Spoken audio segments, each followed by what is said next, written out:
Durante los últimos 3 años de la guerra, la principal transformación en la guerra en Ucrania ha sido el humilde dron FPV. Ucrania convirtió un cuadricóptero de $500 en una de las armas más temidas en la línea del frente, y todos los principales ejércitos del mundo han pasado los últimos 2 años apresurándose para ponerse al día. Pero Estados Unidos ya no solo está observando desde la banca, en cambio ha comenzado a importarlo activamente. Esto incluye tácticas, doctrina, el manual de fabricación y, en algunos casos, las propias empresas de drones y las personas que construyeron este estilo de guerra en las trincheras de Donbass. Pero si investigamos un poco más, Estados Unidos no solo está copiando la tarea de Ucrania, sino que está tomando la idea genial de Ucrania y construyendo algo aún mejor con ella. Así que comencemos donde todo esto empezó, porque no podemos profundizar en lo que Estados Unidos está haciendo ahora mismo sin entender primero lo que Ucrania se vio obligada a inventar. Cuando Rusia cruzó la frontera en 2022, Ucrania no tenía los arsenales de artillería, la fuerza aérea ni las formaciones blindadas para luchar contra Rusia de manera simétrica. Lo que Ucrania tenía era una cultura tecnológica civil desesperada, descentralizada y sumamente creativa, además de una necesidad urgente de hacer que los soldados rusos tuvieran miedo de moverse. La respuesta fueron los drones de vista en primera persona o FPV, del tipo que los aficionados usaban para carreras en circuitos de obstáculos en el patio trasero por diversión o para tomar fotos en bodas. Una vez que le colocas una ojiva al cuadricóptero y pones a un soldado en una trinchera a unos cuantos kilómetros atrás con un par de gafas de video, de repente tienes una munición guiada de precisión que cuesta menos que la mayoría de las otras armas que existen.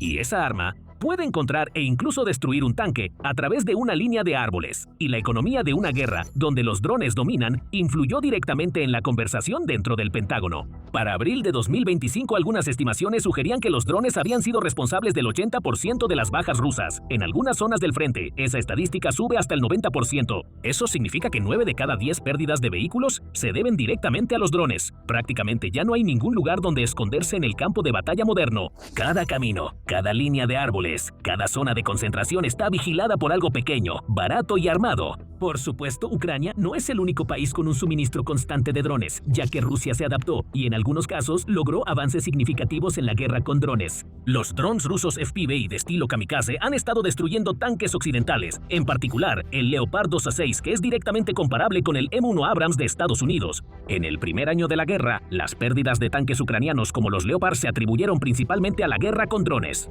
Esto sugiere que ninguno de los dos bandos era realmente inmune a que algunas de sus estructuras o armas más resistentes fueran destruidas por drones baratos y reemplazables. Pero Ucrania no se detuvo en improvisar drones en un garaje. Construyó todo un ecosistema industrial y burocrático alrededor de esta idea, y ese ecosistema es, posiblemente, una exportación más importante que los propios drones. El Ministerio de Transformación Digital de Ucrania administra una plataforma llamada Brave One, que es básicamente un mercado digital donde los comandantes en el frente pueden revisar cientos de modelos de drones y pedir equipo como si estuvieran comprando algo en Amazon, con entregas en tan solo una semana. Las unidades de drones ucranianas luego documentan sus ataques en cámara y ganan puntos según el valor de lo que destruyen, y después canjean esos puntos para desbloquear drones más avanzados en el mismo mercado digital. Las unidades dañadas pueden recibir reparaciones de emergencia en talleres cercanos al frente en cuestión de horas, en lugar de las semanas que tomaría a través de una cadena de suministro militar tradicional. Luego vino el ataque que hizo que todo el mundo tomara en serio el programa de drones de Ucrania como un arma estratégica y no solo como una molestia en el campo de batalla.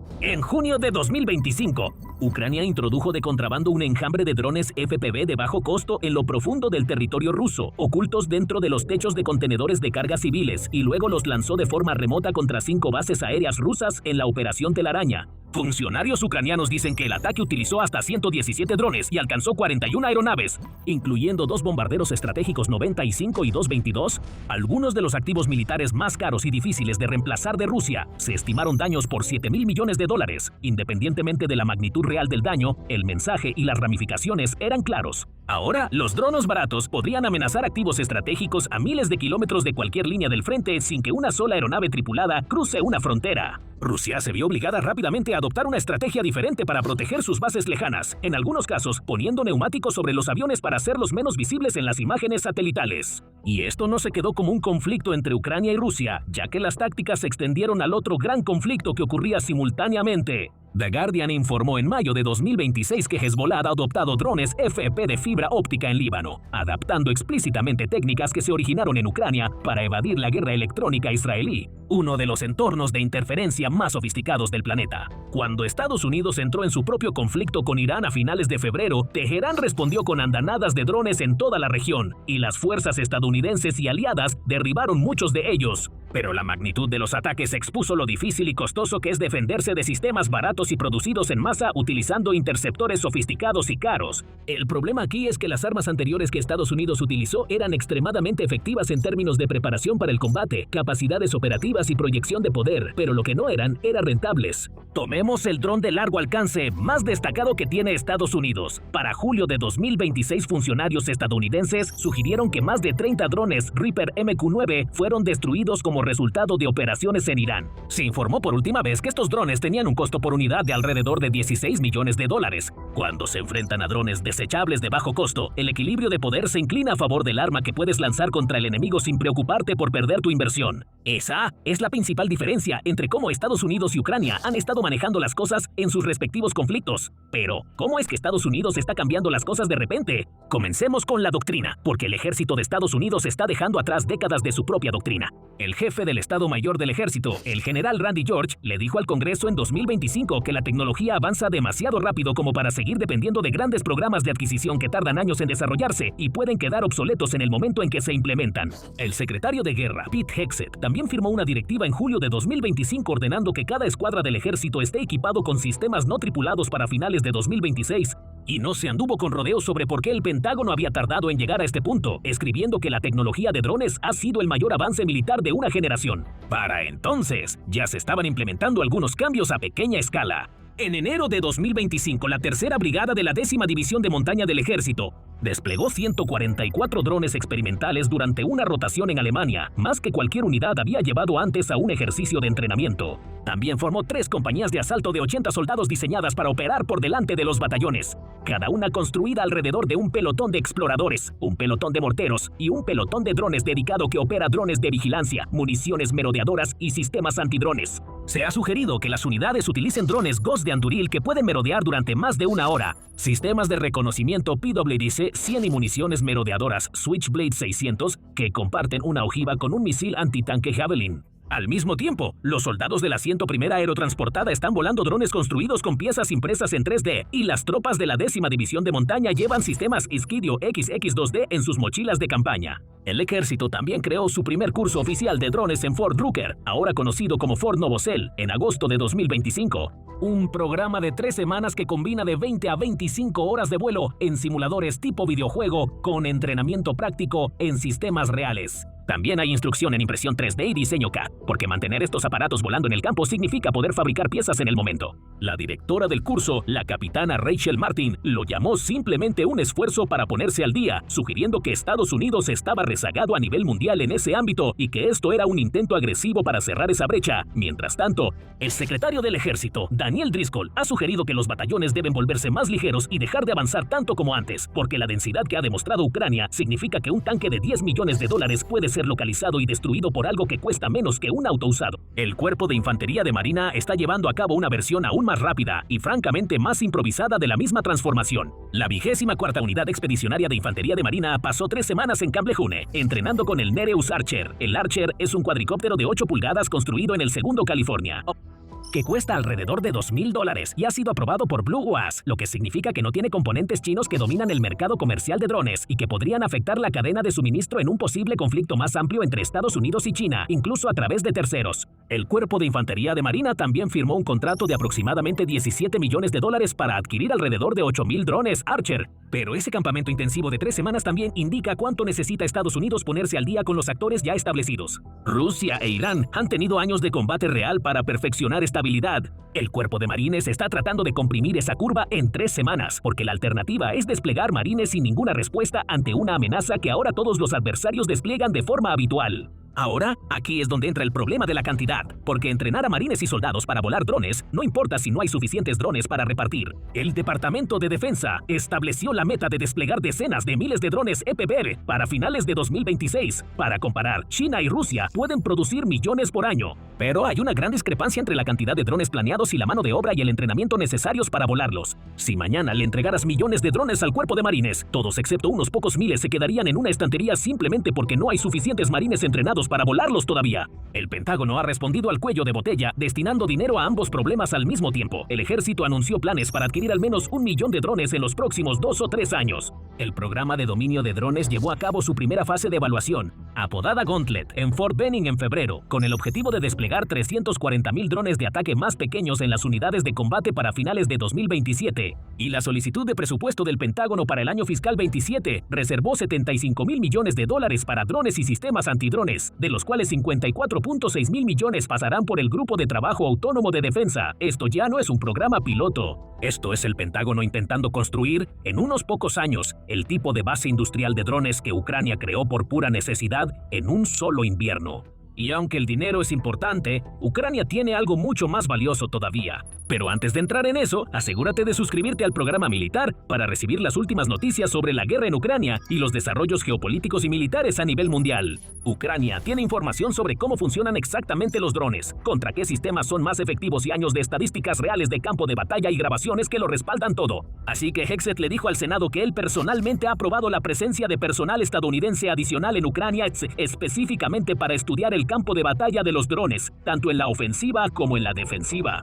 El secretario de Estado Marco Rubio fue aún más lejos en una entrevista con Fox News, llamando a las Fuerzas Armadas de Ucrania el ejército más fuerte y poderoso de Europa, construido sobre nuevas tácticas y técnicas forjadas bajo la presión de una guerra existencial. Cuando andanadas de drones vinculados a Irán atacaron Medio Oriente en respuesta a las operaciones de Estados Unidos, Ucrania en realidad ofreció enviar drones y un equipo de expertos en drones para ayudar a proteger las bases estadounidenses en Jordania. El presidente ucraniano Volodymyr Zelensky también sugirió que ya había propuesto un acuerdo de producción de drones por 50,000 millones de dólares con Estados Unidos, el cual aún no ha recibido una respuesta oficial. Así que parece que Estados Unidos está tratando de seguir dos líneas al mismo tiempo, utilizando la producción nacional de drones y una combinación de tácticas nacionales y extranjeras para reforzar sus debilidades. Pero no son solo tácticas y personal los que cruzan el Atlántico. Aunque el gobierno de Estados Unidos no firmó acuerdos oficiales de producción de drones con el gobierno ucraniano, las empresas ucranianas de drones han comenzado a establecerse en territorio estadounidense. F-Drones, un fabricante ucraniano fundado en 2023 que se ha convertido en un proveedor importante para las fuerzas ucranianas. Así se convirtió en la primera empresa ucraniana autorizada por el gobierno ucraniano para exportar sistemas de drones militares a Estados Unidos. A través de su filial estadounidense, Ukrainian Defense Drones, la empresa está construyendo su primera fábrica en Estados Unidos en Holland, Ohio. Esta inversión está respaldada directamente por un contrato del Pentágono bajo el programa de dominio de drones del Departamento de Defensa para una orden inicial de 2,000 drones FPV-P. El arma clave aquí es el dron de ataque F-10 de F-Drones, que fue probado en combate en Ucrania y posteriormente pasó a ocupar el 6º lugar en la primera fase de la evaluación de dominio de drones. La empresa también está trayendo su interceptor contra drones FF-7, un sistema diseñado para perseguir y destruir drones kamikaze baratos como los Shahed iraníes, la misma familia de armas que destruyó aeronaves estadounidenses en tierra en Arabia Saudita en marzo pasado. F-Drones también es una de las 48 empresas que compiten en la segunda fase del programa de dominio de drones, que se espera produzca hasta 10 ganadores y podría ser que el Pentágono compre 60,000 drones más. Pero estos todavía son, sin duda, números de novato. El complejo industrial de defensa de Ucrania ha crecido de aproximadamente $1,000 millones antes de la invasión a más de $50,000 millones ahora, y el país planea producir más de 8 millones de sistemas no tripulados solo en 2026. En comparación con aproximadamente 3,000 drones FPV que Estados Unidos logró producir en todo 2025, así que un borrador del memorando de defensa entre Estados Unidos y Ucrania, reportado por CBS News, iría aún más lejos, permitiendo que Ucrania exporte tecnología militar a Estados Unidos y fabrique drones mediante empresas conjuntas con compañías estadounidenses. Así que ese es el lado de las importaciones en esta historia: doctrina, personal y ahora fabricantes reales. Pero aquí está la parte que nos regresa al inicio de este video, porque Estados Unidos no solo está copiando a Ucrania. Hay lugares específicos donde la ingeniería estadounidense, la capacidad industrial estadounidense y la doctrina de armas combinadas estadounidense ya están posicionadas para tomar la idea genial de Ucrania y hacerla significativamente más letal. El primero primero son las municiones modulares construidas a partir de los arsenales militares existentes en lugar de ojivas diseñadas específicamente. Por ejemplo, el programa Archer de Nero, en el que el Cuerpo de Marines ha estado trabajando. Cada pieza de munición militar normalmente necesita un código de identificación del Departamento de Defensa, un DODIC, que requiere una evaluación técnica exhaustiva y un fabricante dedicado antes de que las tropas puedan usarla. Ese proceso es exactamente el tipo de retraso burocrático de años que Ucrania nunca ha tenido tiempo de enfrentar y que históricamente el Pentágono ha sido muy malo a la hora de agilizar. La respuesta del Cuerpo de Marines con el Archer fue casi vergonzosamente simple: tomar explosivo plástico C4 y un detonador electrónico estándar. Ambos ya tienen números DOD y ya están en los inventarios estadounidenses. Por toneladas, empaca el C4 en un contenedor, pasa el detonador por la parte trasera y luego enróscala. Y así un disco de fragmentación antipersonal o un penetrador de carga hueca formado explosivamente en la parte frontal, dependiendo de si el objetivo es infantería o blindaje. Debido a que la ojiva en sí no contiene materiales energéticos hasta que se ensambla, nunca necesitó su propio número DODIC y los marines nunca tuvieron que volver a aprender cómo manejar una nueva clase de explosivo, ya que ya entrenan con C4 constantemente. Esa única solución alternativa fue lo que permitió a la infantería de marina llevar esta arma de ser solo un concepto, justo después de Navidad y enero del año pasado, a una capacidad de fuego real desplegada en Camblehun. En poco más de un año, en menos tiempo del que a menudo le toma al ejército conseguir una sola pieza de repuesto que está en espera. Es una solución distintivamente estadounidense, usando la profundidad y estandarización de una cadena logística global ya existente para sortear un cuello de botella en la adquisición, en lugar de intentar superar a Rusia y China en producción unidad por unidad.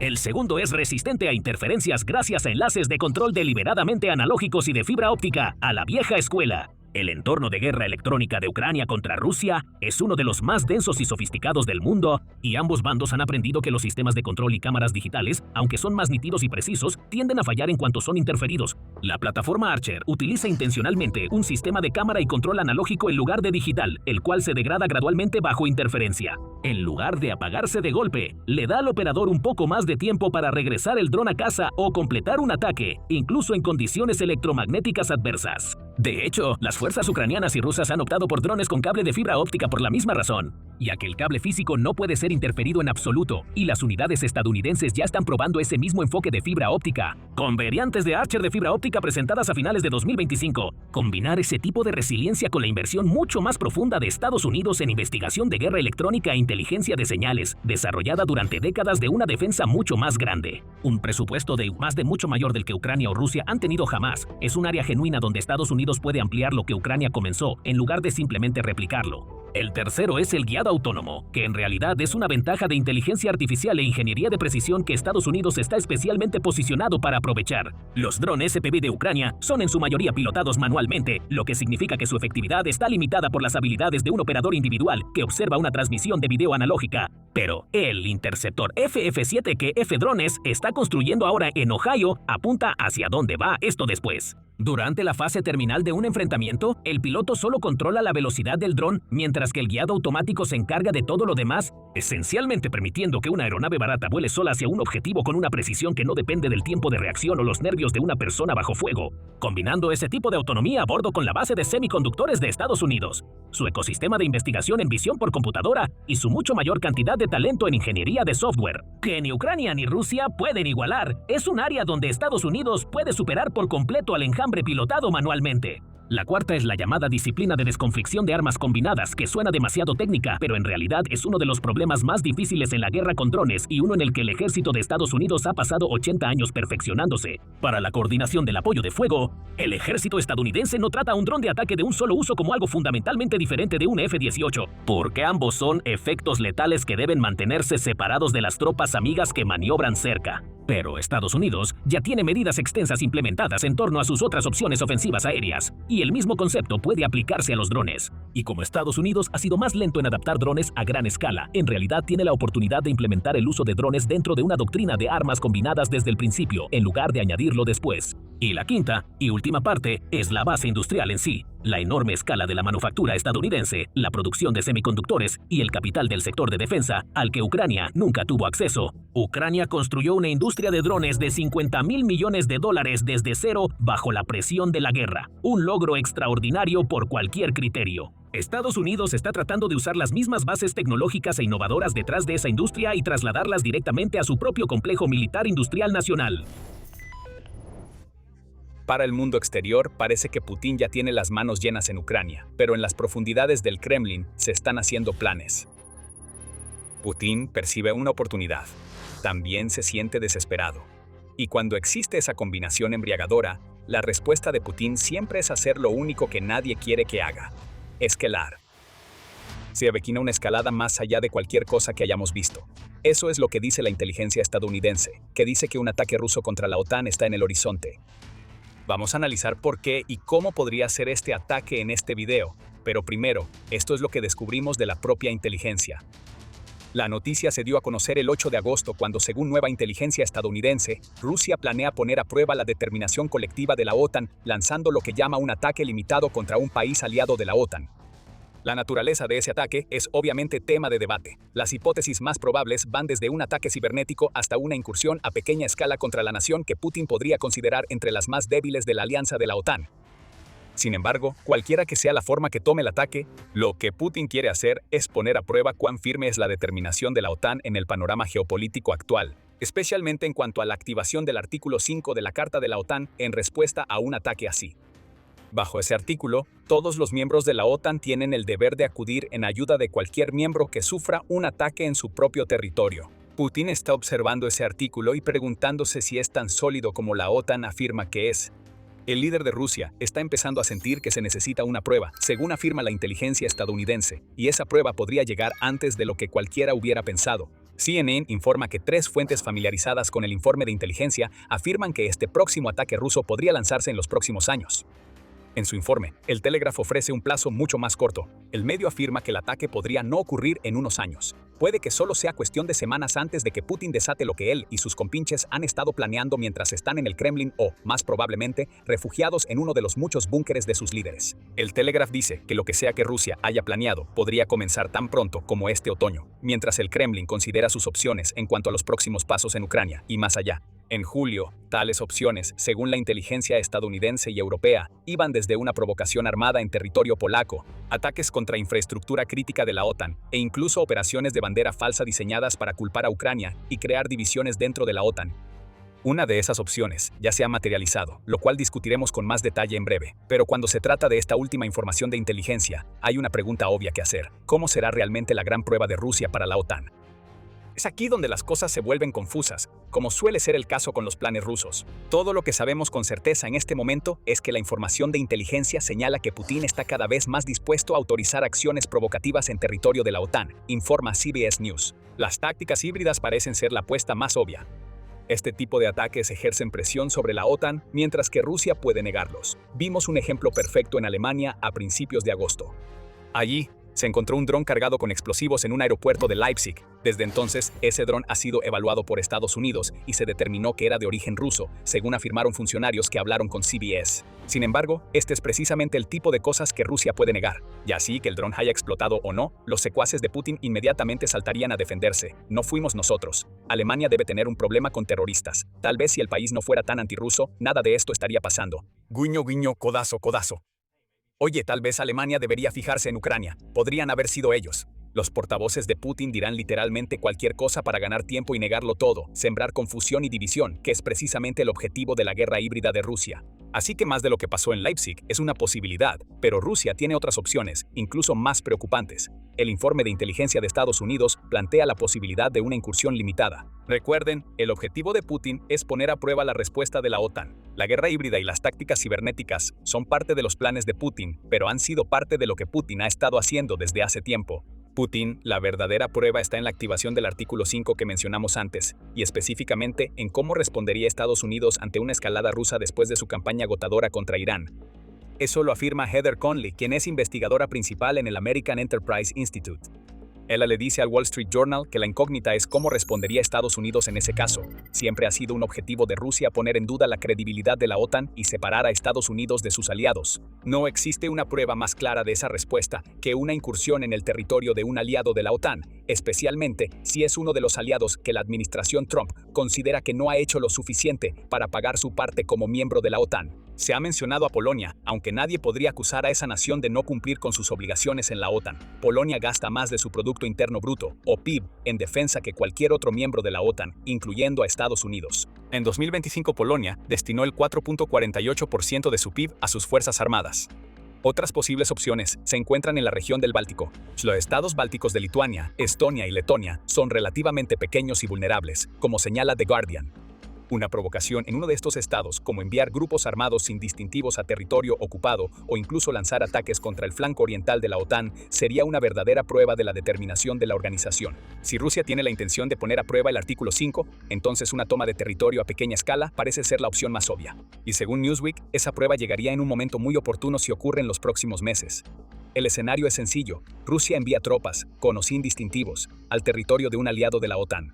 Estonia o Letonia parecen ser las opciones más obvias, ya que ambas comparten frontera con Rusia. Esas tropas no intentan marchar hacia la capital como lo hicieron cuando Rusia invadió Ucrania en 2022. En cambio, cruzan la frontera y ocupan el territorio, casi desafiando a las fuerzas bálticas a responder a su presencia. Para la OTAN, surge un dilema. Newsweek señala que muchos de los miembros de la OTAN han hecho promesas para aumentar su gasto en defensa y fortalecer sus fuerzas armadas, pero esas promesas son compromisos de varios años, lo que significa que potencialmente no están listos para responder con confianza a una demostración de fuerza de Rusia. Un ataque a gran escala contra la OTAN sería diferente. Rusia no solo estaría provocando al oso, estaría pateando a ese oso en la cara repetidamente hasta que lo muerda. Eso no es lo que Vladimir Putin quiere. Él sabe que Rusia tendría dificultades para enfrentarse a toda la fuerza de la OTAN mientras lucha en Ucrania, pero una toma de territorio a pequeña escala es diferente. Eso pone a prueba el artículo 5 porque obliga a los miembros de la OTAN a preguntarse si realmente vale la pena movilizar fuerzas por unos cuantos kilómetros cuadrados de territorio fronterizo.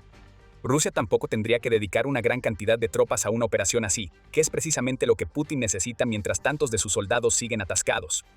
Todo lo que Rusia necesita en este escenario es arrebatar una franja de tierra y luego esperar a ver qué hace la OTAN.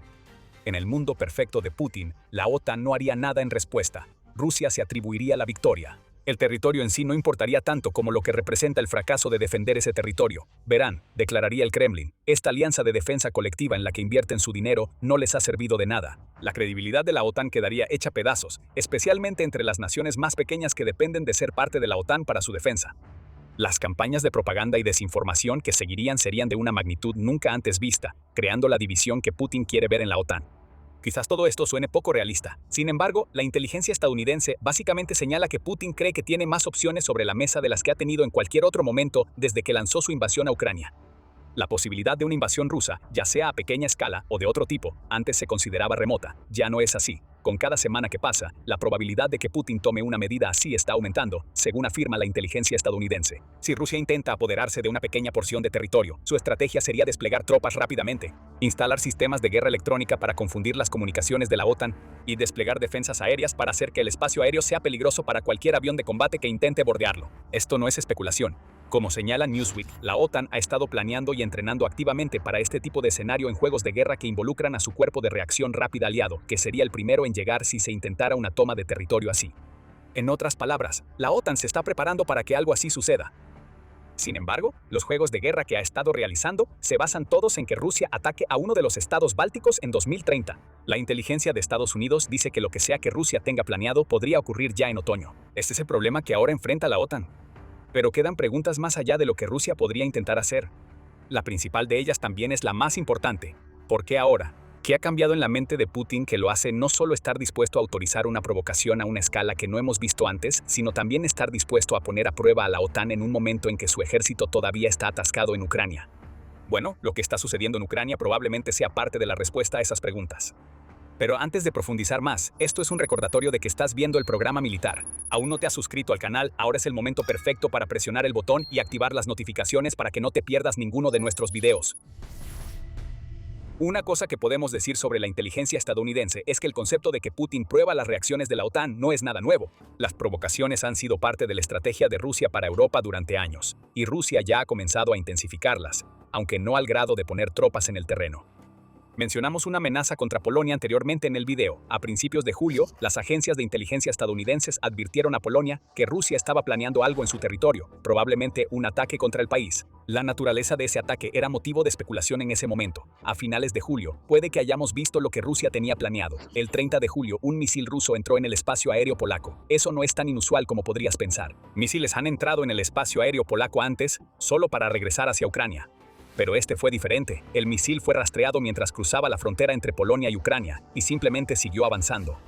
La OTAN y Polonia desplegaron fuerzas aéreas, que siguieron al misil hasta que finalmente se estrelló en un campo, dejando un enorme cráter pero sin causar víctimas.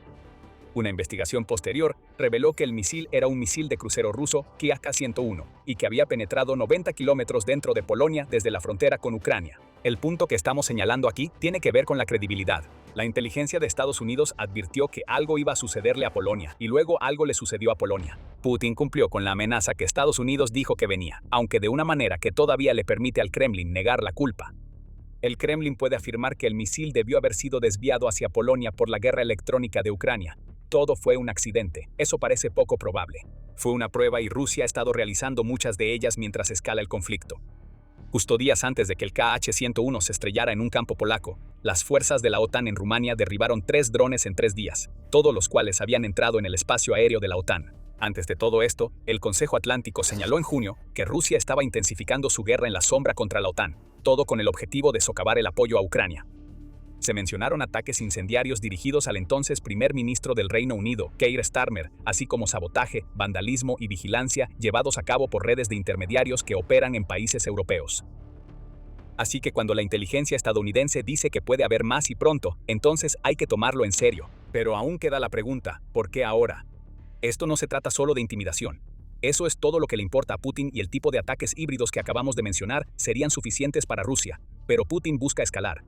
Y una de las razones, como lo sugirió el ex embajador de Estados Unidos ante las Naciones Unidas, John Bolton, cuando habló con CNN, es que Putin puede percibir algo de miedo del lado estadounidense.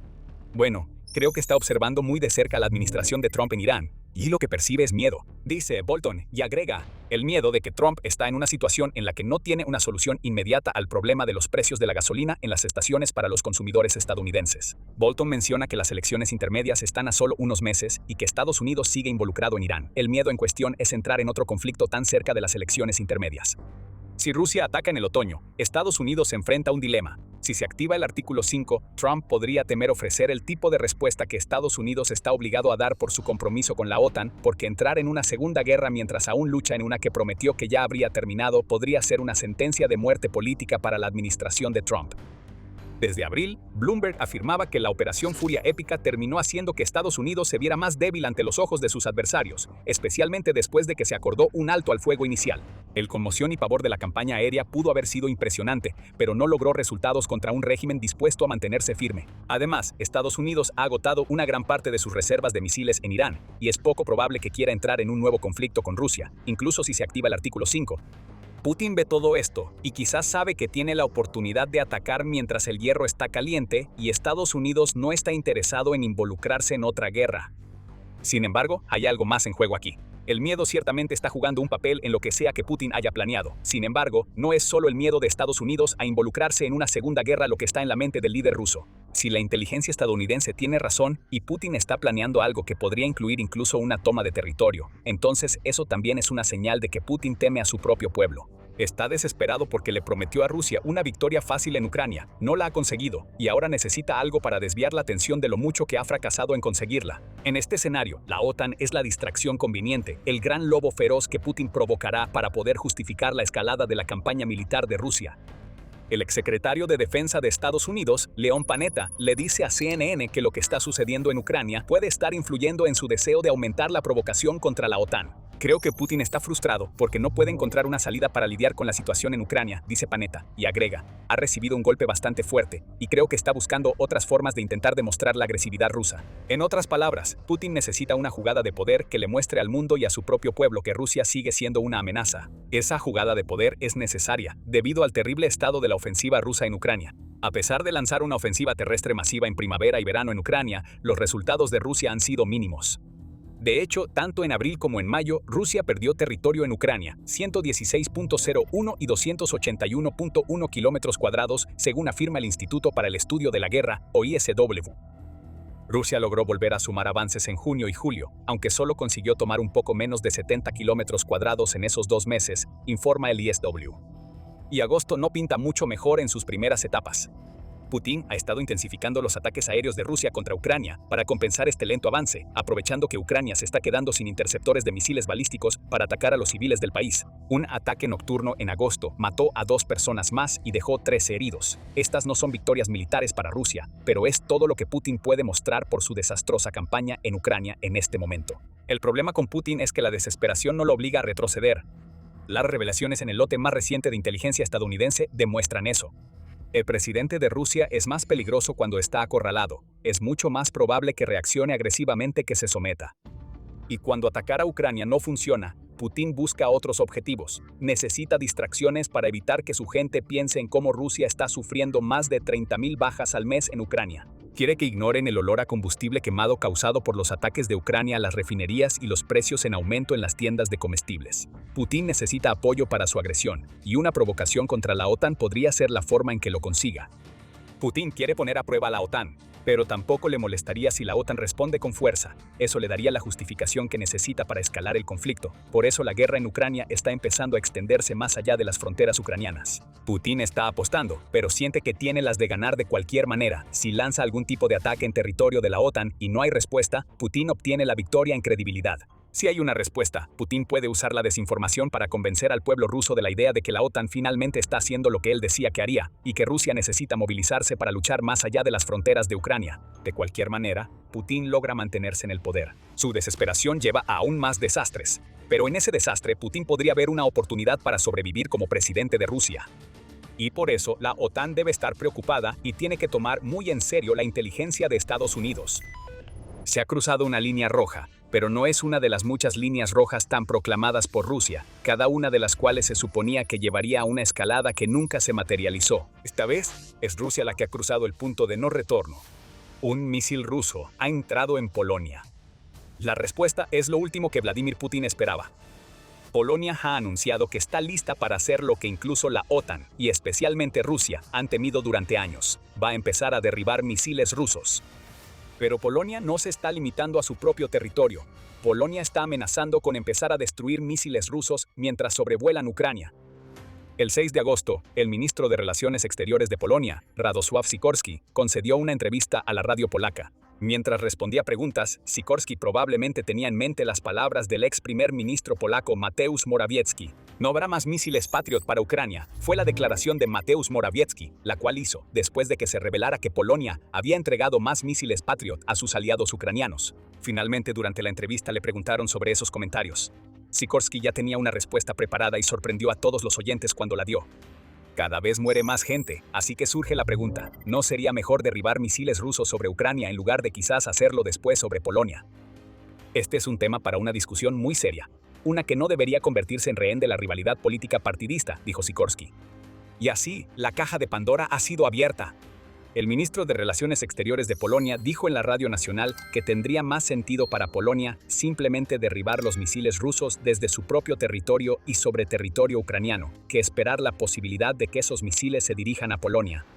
No asumas que el peor escenario para Polonia nunca podría suceder, advierte Sikorski. La agresión de Rusia puede no estar limitada a Ucrania. Si Putin tiene éxito, bien podría dirigir su retorcida ambición hacia otras naciones que formaron parte de la Unión Soviética. Polonia es uno de esos países. Y no quiere volver a caer bajo una nueva oleada de dominio soviético una vez más. Los comentarios de Tukovsky no surgieron de la nada. El ministro de Relaciones Exteriores de Polonia tiene una muy buena razón para argumentar que su país debería derribar misiles rusos sobre Ucrania antes de que se dirijan a Polonia. Y esa razón se remonta a un incidente que ocurrió hacia finales de julio. Mientras Rusia lanzaba otro de sus bárbaros ataques con misiles balísticos sobre Kiev y la región circundante, matando al menos a 9 personas en el proceso, uno de los misiles rusos parecía desviarse de su curso. En lugar de impactar en Ucrania, ese misil cruzó la frontera de Ucrania con Polonia y siguió avanzando. Tanto aviones militares de la OTAN como de Polonia fueron desplegados y observaron el misil para asegurarse de que no se dirigiera a ningún lugar donde pudiera representar un peligro para la vida humana. El misil siguió avanzando. Cuando cayó, ya estaba a unos 90 kilómetros dentro del territorio polaco. Los aviones de combate habían cumplido con su trabajo. El misil de Rusia simplemente explotó en un campo vacío, dejando un enorme cráter. Pero el incidente ha generado muchas preguntas. La principal de ellas es, ¿lo hizo Rusia a propósito? Polonia estaba preparada para derribar ese misil si se convertía en una amenaza en territorio polaco. El proyectil fue identificado más tarde como un misil de crucero ruso Kata-101. Y CNN informó más tarde que Polonia y la OTAN desplegaron en conjunto un par de aviones de combate, un helicóptero, una aeronave de alerta temprana y un avión cisterna de reabastecimiento aéreo. La misma fuente dice que los aviones de combate de la OTAN estuvieron literalmente a segundos de derribar el misil ruso en el cielo antes de que quedara claro que caería sin causar ningún daño. Parece que la lógica fue que era mejor guardar las armas que se habrían usado para un evento futuro más peligroso. Tras el ataque, el viceministro de Defensa de Polonia, Cezary Tomczyk, reveló que durante el bombardeo ruso se rastrearon alrededor de 2 docenas de misiles que se dirigían hacia Polonia. Todos, excepto uno, finalmente cayeron en Ucrania. Aún así, ese número es preocupante. Más de 20 misiles rusos podrían haber entrado en el espacio aéreo polaco. Así que si buscas contexto para los comentarios de Sikorski, ahí lo tienes. El ministro de Relaciones Exteriores de Polonia no está diciendo que su país deba derribar misiles rusos sobre Ucrania solo porque sí, uno de esos misiles acaba de impactar en Polonia, accidentalmente o no. Eso hace que cada misil ruso que vuele en dirección a Polonia sea una amenaza. La amenaza debe ser destruida, está diciendo Sikorski, incluso si esa amenaza todavía está en el espacio aéreo de Ucrania. Lo que está sugiriendo Sikorski es una gran escalada. Casi podemos escuchar las quejas saliendo del Kremlin mientras hablamos. ¿Qué derecho tiene Polonia de derribar misiles rusos sobre Ucrania? Las amenazas vendrán, se harán afirmaciones de escalada. El misil ruso que acaba de golpear a Polonia será ignorado, o en el mejor de los casos, se afirmará que fue un accidente. Rusia intentará intimidar y engatusar, que son prácticas habituales. Pero cuando se trata de Polonia, Putin debería estar especialmente preocupado de que Sikorski y el gobierno polaco cumplan sus amenazas, porque Polonia ya ha considerado algo así antes. En julio de 2024, se dio a conocer la noticia de que Polonia estaba considerando derribar misiles rusos sobre Ucrania como parte de un acuerdo de defensa conjunta entre ambos países. Nuevamente, Sikorski estuvo en el centro de la propuesta, después de un incidente en el que misiles rusos entraron en el espacio aéreo polaco durante unos 40 segundos antes de regresar hacia Ucrania. No resultó nada de las conversaciones de 2024, pero ahora ha ocurrido el tipo de incidente que Sikorski siempre temió, y Polonia está más preparada que nunca para empezar a darle a Rusia una probada de su propia medicina. Polonia ya ha comenzado a derribar drones rusos sobre su propio territorio, como lo hizo en septiembre de 2025 cuando Rusia envió 19 drones a Polonia en un solo día. El Kh-101 que entró a Polonia a finales de julio habría sido derribado si hubiera representado una amenaza clara para la vida o para alguna instalación clave. No es un gran paso para Polonia expandir su política de derribo hacia Ucrania, al menos en términos de la distancia que tendrían que cubrir las defensas polacas, pero no se puede negar un hecho simple. Si Polonia lleva esto a cabo, sería el tipo de escalada que Rusia nunca esperó y que la OTAN siempre ha temido. Muchos dirían que está justificado.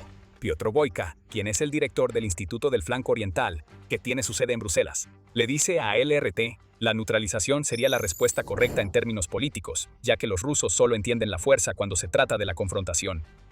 Polonia estaría sentando un precedente peligroso si comienza a destruir misiles rusos sobre Ucrania, pero el Kremlin recibiría el mensaje de que Polonia va en serio.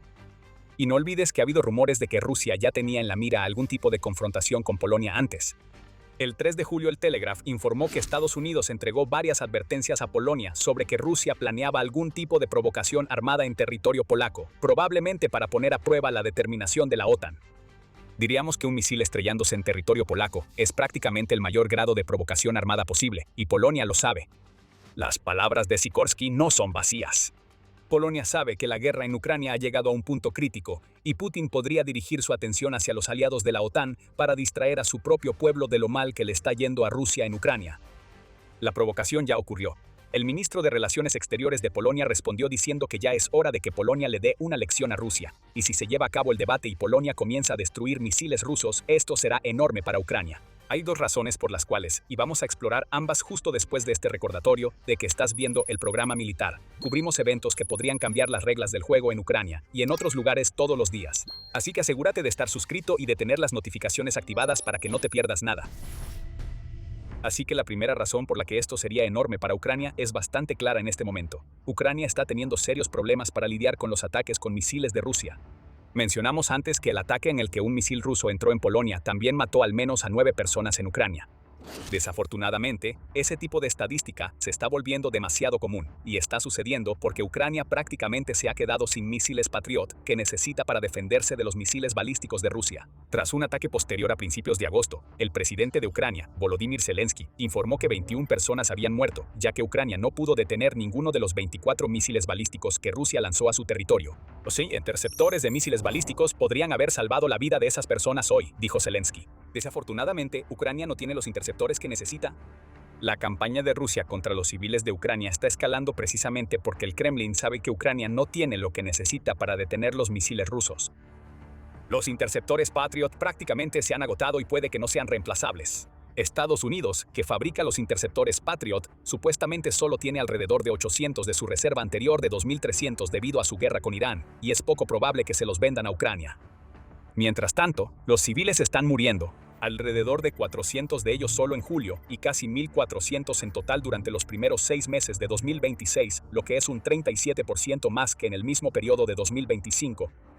Polonia ha estado ayudando en lo que puede. Mencionamos a Morawiecki y su afirmación de que Polonia no debería estar suministrando misiles Patriot a Ucrania. Esa afirmación se hizo porque Polonia ha estado sacrificando parte de su reserva de misiles Patriot para ayudar. Polonia suministró 5 de los 35 misiles Patriot que Alemania y sus aliados europeos entregaron a Ucrania en marzo pasado.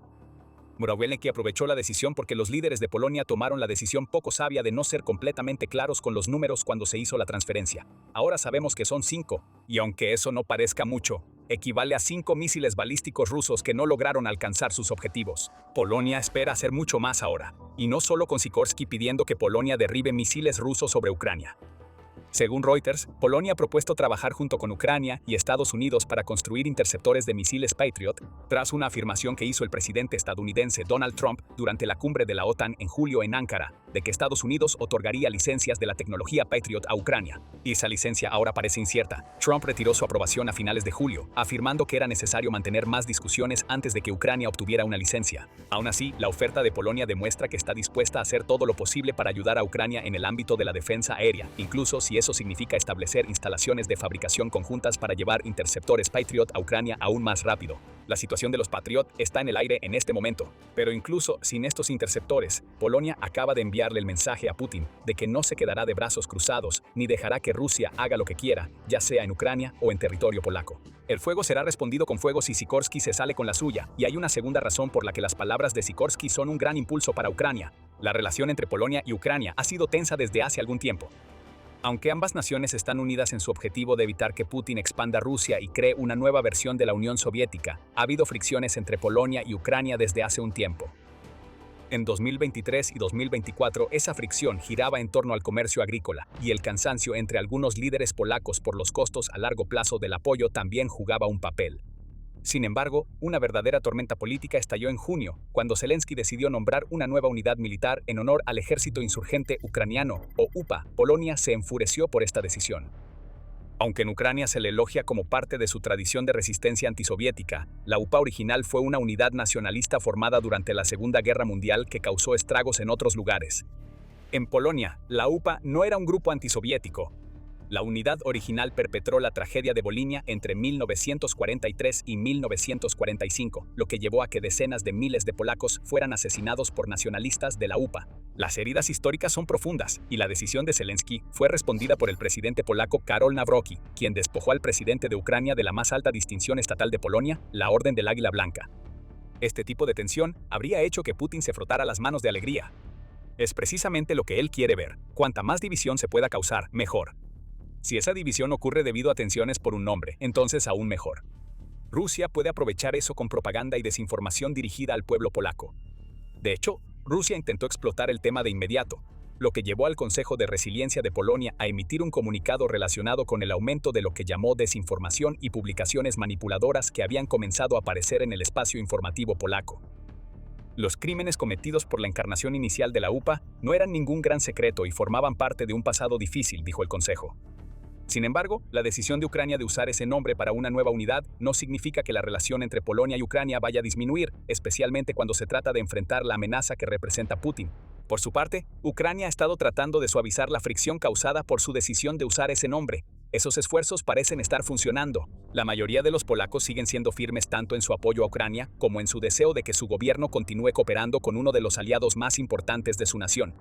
En un informe del 25 de julio, justo antes de que un misil ruso cayera en Polonia, Notas desde Polonia reveló los resultados de un nuevo estudio realizado por la agencia de investigación polaca SEBOS. Ese estudio encontró que el 59% de los encuestados creía que era correcto que Zelensky fuera despojado de la Orden del Águila Blanca, pero al mismo tiempo, el 75% dijo que Polonia y Ucrania deberían priorizar la amenaza rusa sobre este tipo de disputas, y el 80% expresó su opinión de que Rusia se beneficia de una relación fracturada entre ambos. El consenso parece ser que la fricción debe abordarse, pero primero hay que lidiar con Rusia. La división, que es lo que Putin quiere ver, no se puede permitir y no está sucediendo. El 6 de agosto, el embajador de Ucrania en Polonia, Vasyl Bodnar, dijo que la fase más difícil de la crisis diplomática entre Polonia y Ucrania ya había pasado. Las tensiones permanecen, señaló, pero ambas naciones están unidas cuando se trata de detener a Putin y su loca ambición de crear la Unión Soviética 2.0. Ahora, y a pesar de todas estas tensiones, Polonia está hablando de derribar misiles rusos sobre Ucrania. Si Polonia cumple con esto, será toda la prueba que Putin necesita de que sus campañas de desinformación no funcionarán, especialmente cuando Rusia sea lo suficientemente tonta como para empezar a atacar a Polonia con sus misiles. Ahora está claro por qué Ucrania se beneficia enormemente si Polonia hace lo que Sikorski dice que debe hacerse. Pero ahora veamos esto desde una perspectiva más amplia. Después de todo, no solo Polonia y Ucrania se verán afectadas por esta decisión. Polonia es miembro de la OTAN. Fueron los aviones de combate de la OTAN los que se desplegaron para lidiar con el misil ruso en el espacio aéreo polaco. Si Polonia comienza a derribar misiles rusos, especialmente en Ucrania, entonces sucederá lo que la OTAN temía, una escalada en la que una nación de la OTAN contraataca activamente a Rusia. La OTAN ha temido este tipo de respuesta durante años, pero el incidente en Polonia resalta por qué alguien dentro de la alianza necesita hacer más contra Rusia. La crisis de misiles en Polonia refleja la dualidad que existe dentro de la OTAN. La respuesta al misil de Rusia fue increíblemente rápida. El misil de Rusia solo estuvo volando en el espacio aéreo polaco durante 6 minutos, pero eso fue tiempo suficiente para que la OTAN y Polonia desplegaran helicópteros y aviones para enfrentarlo. La detección de amenazas y los tiempos de respuesta no son el problema. El problema es lo que sucede una vez que se enfrenta la amenaza. Nada. Vimos eso a finales de julio. El misil de Rusia estuvo a segundos de ser derribado, pero no lo fue. Primero tuvo que haber un debate porque no existe una política establecida que diga que la OTAN destruye cualquier cosa rusa que entre en su espacio aéreo. Polonia terminó siguiendo el misil y esperó hasta el último segundo para determinar si iba a caer sin causar daños. El hecho de que el misil finalmente impactara en Polonia, en un lugar donde no podía causar daño, no es el punto. Lo importante es que la OTAN fue lenta para tomar una decisión. La OTAN pudo haber usado este incidente para enviarle un mensaje colectivo a Putin de que lo que Rusia hizo en Polonia no será tolerado. En cambio, Rusia ha aprendido que un misil que viaja 90 kilómetros dentro del espacio aéreo de un miembro de la OTAN no será derribado a menos que la OTAN lo considere absolutamente necesario. Esa no es una lección que la OTAN quiera que Putin tome en serio. El líder de Rusia seguirá presionando y tanteando. Vendrán más pruebas para ver hasta dónde está dispuesta la OTAN a llegar para evitar una escalada. El miedo a las represalias rusas existe en la OTAN y Putin puede detectarlo. A menudo se habla mucho, pero se actúa poco. Una vez más, la OTAN declaró que tomará todas las medidas necesarias para defender su territorio después de lo que pasó en Polonia. Pero Sikorski ahora plantea una pregunta clave: ¿cuánto es demasiado? En 2025, los activos aéreos rusos pusieron a prueba el espacio aéreo de la OTAN 18 veces, lo que representó un aumento del 200%. La situación solo está empeorando.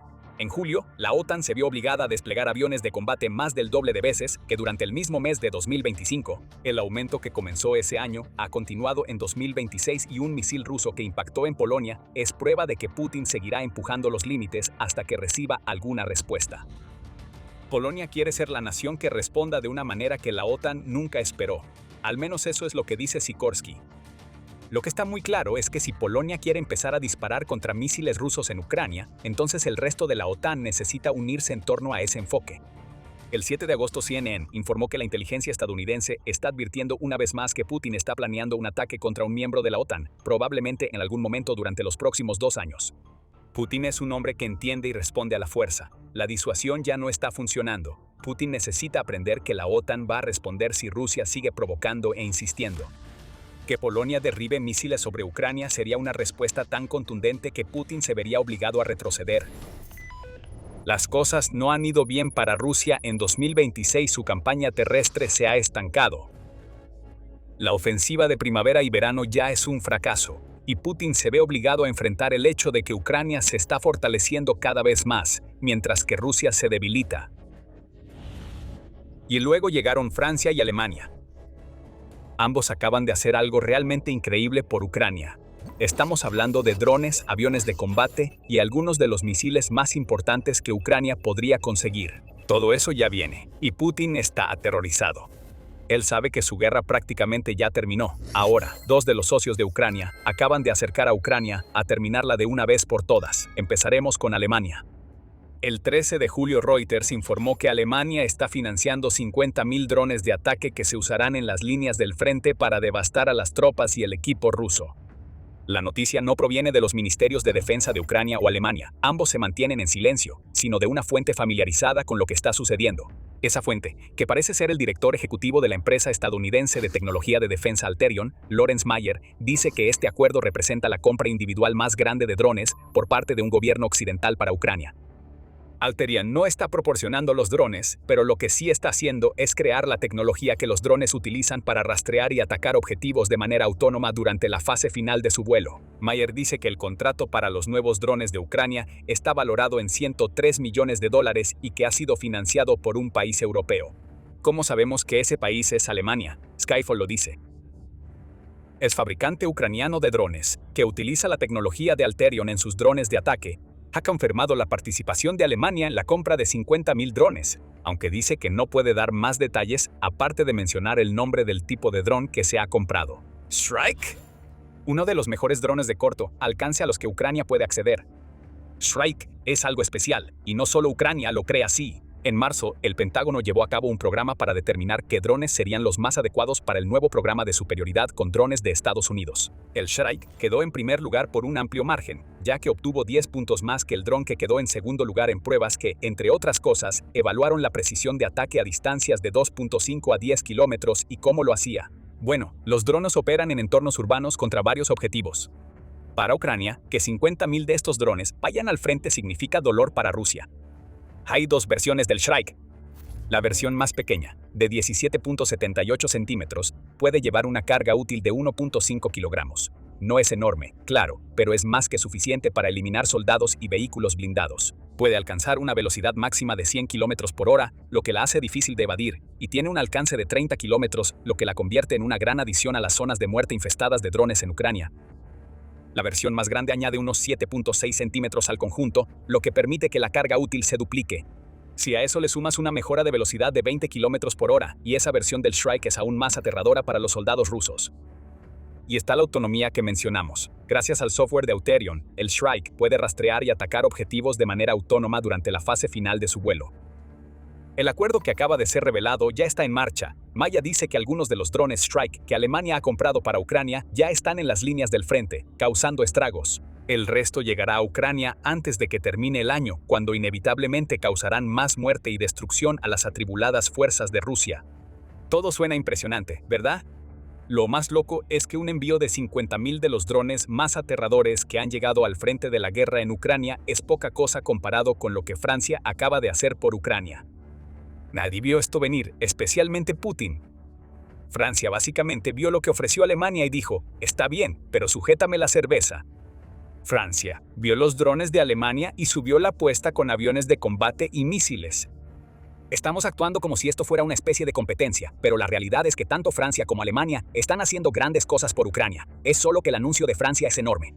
Después de una reunión de la coalición de los dispuestos en París el 13 de julio, el presidente francés Emmanuel Macron anunció que Francia entregará aviones de combate Rafale a Ucrania. Eso ya lo sabíamos. Francia se comprometió a enviar 100 Rafales a Ucrania en febrero pasado, pero luego Macron soltó la bomba. Además de los aviones, Francia también va a otorgar licencias para que Ucrania pueda fabricar sus propios misiles antiaéreos Aster 30 misiles de crucero de largo alcance, Scalp y kits de bombas guiadas ASM-Hammer. Ese anuncio llega después de que el presidente de Estados Unidos, Donald Trump, declarara que Estados Unidos va a otorgar a Ucrania una licencia para fabricar misiles Patriot, y eso es absolutamente enorme. Esto significa que Ucrania ya no tendrá que depender de la ayuda militar para obtener todos estos misiles y kits de bombas vitales. Puede fabricar los suyos propios, confiando en un sector de defensa nacional que ha crecido enormemente desde que Putin invadió. Aquí están los detalles. Los aviones de combate Rafale no llegarán de inmediato, como dice Macron. Esto implica un proyecto para adquirir 16 aeronaves Rafale y sus sistemas de armas correspondientes. Los primeros vuelos podrían realizarse ya entre 2028 y 2029 y el entrenamiento del personal comenzará en los próximos meses. Así que Ucrania va a pasar los próximos meses preparando a sus pilotos para un avión de combate que llegará en un par de años. Vimos un proceso similar cuando Ucrania recibió los F-16, y aunque pueda parecer el tipo de retraso que no es ideal para Ucrania, y en cierto modo lo es, el hecho de que Francia diga que enviará aviones a partir de 2028 también es una señal de confianza. Es un mensaje enviado a Putin de que Ucrania seguirá existiendo y seguirá en la lucha dentro de algunos años. En otras palabras, no, Rusia, no habrás ganado la guerra para 2028, no la vas a ganar en absoluto. En cuanto a las licencias, hubo indicios de que esto iba a suceder. El 30 de junio Euronews informó que el ministro de Defensa de Ucrania, Mikhailo Fyodorov, había revelado que estaban en curso negociaciones entre Ucrania y Francia sobre la posibilidad de otorgar licencias de misiles Scalp para Ucrania. De hecho, hay avances, pero todavía es demasiado pronto para decirlo, porque es un proceso difícil en lo que respecta a la propiedad intelectual en general, la apertura de la producción y demás. Hay cierta burocracia al respecto, dijo Fyodorov en ese momento. Ahora aquí estamos, aproximadamente 2 semanas después, y cualquier barrera que existía ha sido demolida. Scalp está llegando a las fábricas ucranianas, y se le están sumando misiles de defensa aérea y kits de guiado para bombas que son extremadamente valiosos para Ucrania. No se puede exagerar lo importante que es esto para Ucrania. Solo, en el aspecto de la propiedad intelectual, esto es Francia, junto con los productores de estas armas, reconociendo que no pueden mantenerse al ritmo de la demanda de Ucrania. En lugar de simplemente decirle a Ucrania que se las arregle, están compartiendo sus secretos con el único país que está en la primera línea de una lucha contra Rusia, que muchos en Europa creen que se extenderá si Ucrania no sale victoriosa. Lo que estamos viendo aquí es una verdadera colaboración. Francia le ha dado a Ucrania acceso a algunas de sus armas más importantes. En cuanto a las armas en sí, todas tienen un historial que demuestra por qué Ucrania las quiere en primer lugar. Tomemos los misiles Aster como ejemplo. Son utilizados por el sistema de defensa aérea SAMP-T, que Ucrania ya tiene en funcionamiento y ha utilizado con gran eficacia. En marzo de 2025 Ucrania usó el SAMP-T para derribar un avión de combate Sukhoi, como el Su-27 o el Su-35, lo que resalta al sistema como una herramienta clave que Ucrania puede usar para mantener sus cielos seguros. SAMP-T también es el equivalente más cercano al sistema de defensa aérea Patriot. Euromiden Press señala que es capaz de interceptar misiles balísticos a una distancia de 25 kilómetros y puede atacar otros objetivos aerodinámicos a una distancia de 150 kilómetros. El desafío de Ucrania siempre ha sido las reservas. Aster produce hasta 100 misiles, Aster 30 al año, aunque planea aumentar esa cifra a 300 misiles por año para 2028. Eso no son suficientes misiles y no es lo suficientemente pronto para Ucrania. Ahora que tiene una licencia, Ucrania puede controlar sus propios medios de producción. Los misiles Scalp, que también se llaman Storm Shadow, han sido clave para los esfuerzos de Ucrania por acabar con la flota del Mar Negro, y también son misiles increíblemente poderosos que son ideales para ataques contra territorios fronterizos. Ucrania ha estado usando el kit de bombas ASM-Hammer durante toda la guerra, con Francia ya comprometida a entregar al menos 600 de estas bombas por año. Ahora Ucrania puede obtener más de ambos y puede fabricarlos cuando y cómo los necesite. Solo hay una palabra que podemos usar para describir cómo debe ser el ambiente en el Kremlin en este momento: terror. Alemania y Francia han hecho algo realmente descabellado por Ucrania, y Putin lo sabe. Rusia está asustada. Sabe que lo que acabamos de ver cambia las reglas del juego en varios niveles, y vamos a explicar cuáles son esos niveles en un momento. Primero, este es el programa militar. Si aún no te has suscrito al canal, ahora es el momento perfecto para presionar el botón y asegurarte de seguir viendo más de nuestros videos. Regresemos a los drones de ataque. Una reserva de 50.000 de los drones automatizados más precisos y letales del arsenal de Ucrania significa más muertes para los soldados rusos en el frente. Y no es como si esos soldados no estuvieran viendo ya suficiente muerte. Solo en junio, Rusia sufrió 39.490 bajas, lo cual supera por mucho su reclutamiento estimado de 24.000 a 30.000 soldados por mes, informa Al Jazeera. Todas esas pérdidas son a cambio de un avance tan lento que le tomará a Rusia alrededor de 14 años finalmente derribar las defensas de Donetsk en Ucrania. Los drones son la principal causa de todas estas muertes. El Instituto Hudson señala que se estima que los drones son responsables de hasta el 80% de todas las bajas que ocurren en las líneas del frente. Así que Alemania no solo ha hecho una compra récord de un arma cualquiera para Ucrania, está comprando el tipo preciso de arma que Ucrania necesita para disparar la tasa de bajas rusas en el frente. Además, los 50.000 drones Strike contribuyen a la ventaja numérica que Ucrania tiene sobre Rusia. Se ha dicho mucho sobre que Rusia puede llevar más soldados a la guerra que Ucrania, pero la cantidad de personal importa menos ahora que nunca, ya que los drones se han convertido en el arma clave en la guerra. En este momento, Ucrania tiene una ventaja numérica de 1.5-1 en drones FPV, que son los drones utilizados en y cerca de las líneas del frente. Alemania acaba de agregar 50.000 drones Shrike a los arsenales de Ucrania. Y al hacerlo, también está cubriendo un acuerdo de más de $100 millones que Ucrania, de todas formas, habría tenido que hacer. Ese es un aspecto poco reportado de este acuerdo de drones. Cada vez que otra nación compra drones para Ucrania, le ahorra a Ucrania millones de dólares que pueden gastarse en fabricar otras armas para usar contra Rusia. ¿Quién sabe? Tal vez el dinero que Ucrania acaba de ahorrar se destine a fabricar los misiles Aster 30 para los cuales Francia acaba de otorgar la licencia de construcción. De todo lo que Francia y Alemania le han proporcionado a Ucrania, esta licencia para fabricar misiles puede ser lo más aterrador para Rusia. No porque estas armas puedan dañar directamente a los soldados rusos, no están hechas para eso. Lo que sí pueden hacer es derribar aviones e interceptar los misiles balísticos y de crucero que Rusia ha estado lanzando contra Ucrania casi a diario. En el caso de los misiles, esta es la única ventaja clara que Rusia todavía tiene sobre Ucrania, ya que lanza poderosos misiles tanto contra instalaciones militares como contra ciudades ucranianas. Zelensky ha dejado claro que cree que contar con más defensas aéreas será un verdadero factor decisivo para Ucrania. Ha estado presionando a los aliados de Ucrania en la OTAN para conseguir más misiles, ya sean Patriots, Aster 30 o cualquier otro, prácticamente durante toda la guerra. En la cumbre de la OTAN en Ankara, que Trump aprovechó para anunciar la autorización de los Patriots, Zelensky reiteró su petición declarando: "Somos capaces de hacer todo lo demás por nosotros mismos, pero cuando se trata de defensa aérea, necesitamos la determinación de nuestros socios". Eso ocurrió tras los ataques con misiles rusos que apuntaron a Kiev 2 veces en una semana, matando a más de 50 civiles en el proceso. De hecho, los misiles de Rusia son el único problema que Ucrania no puede resolver solo con su ingenio.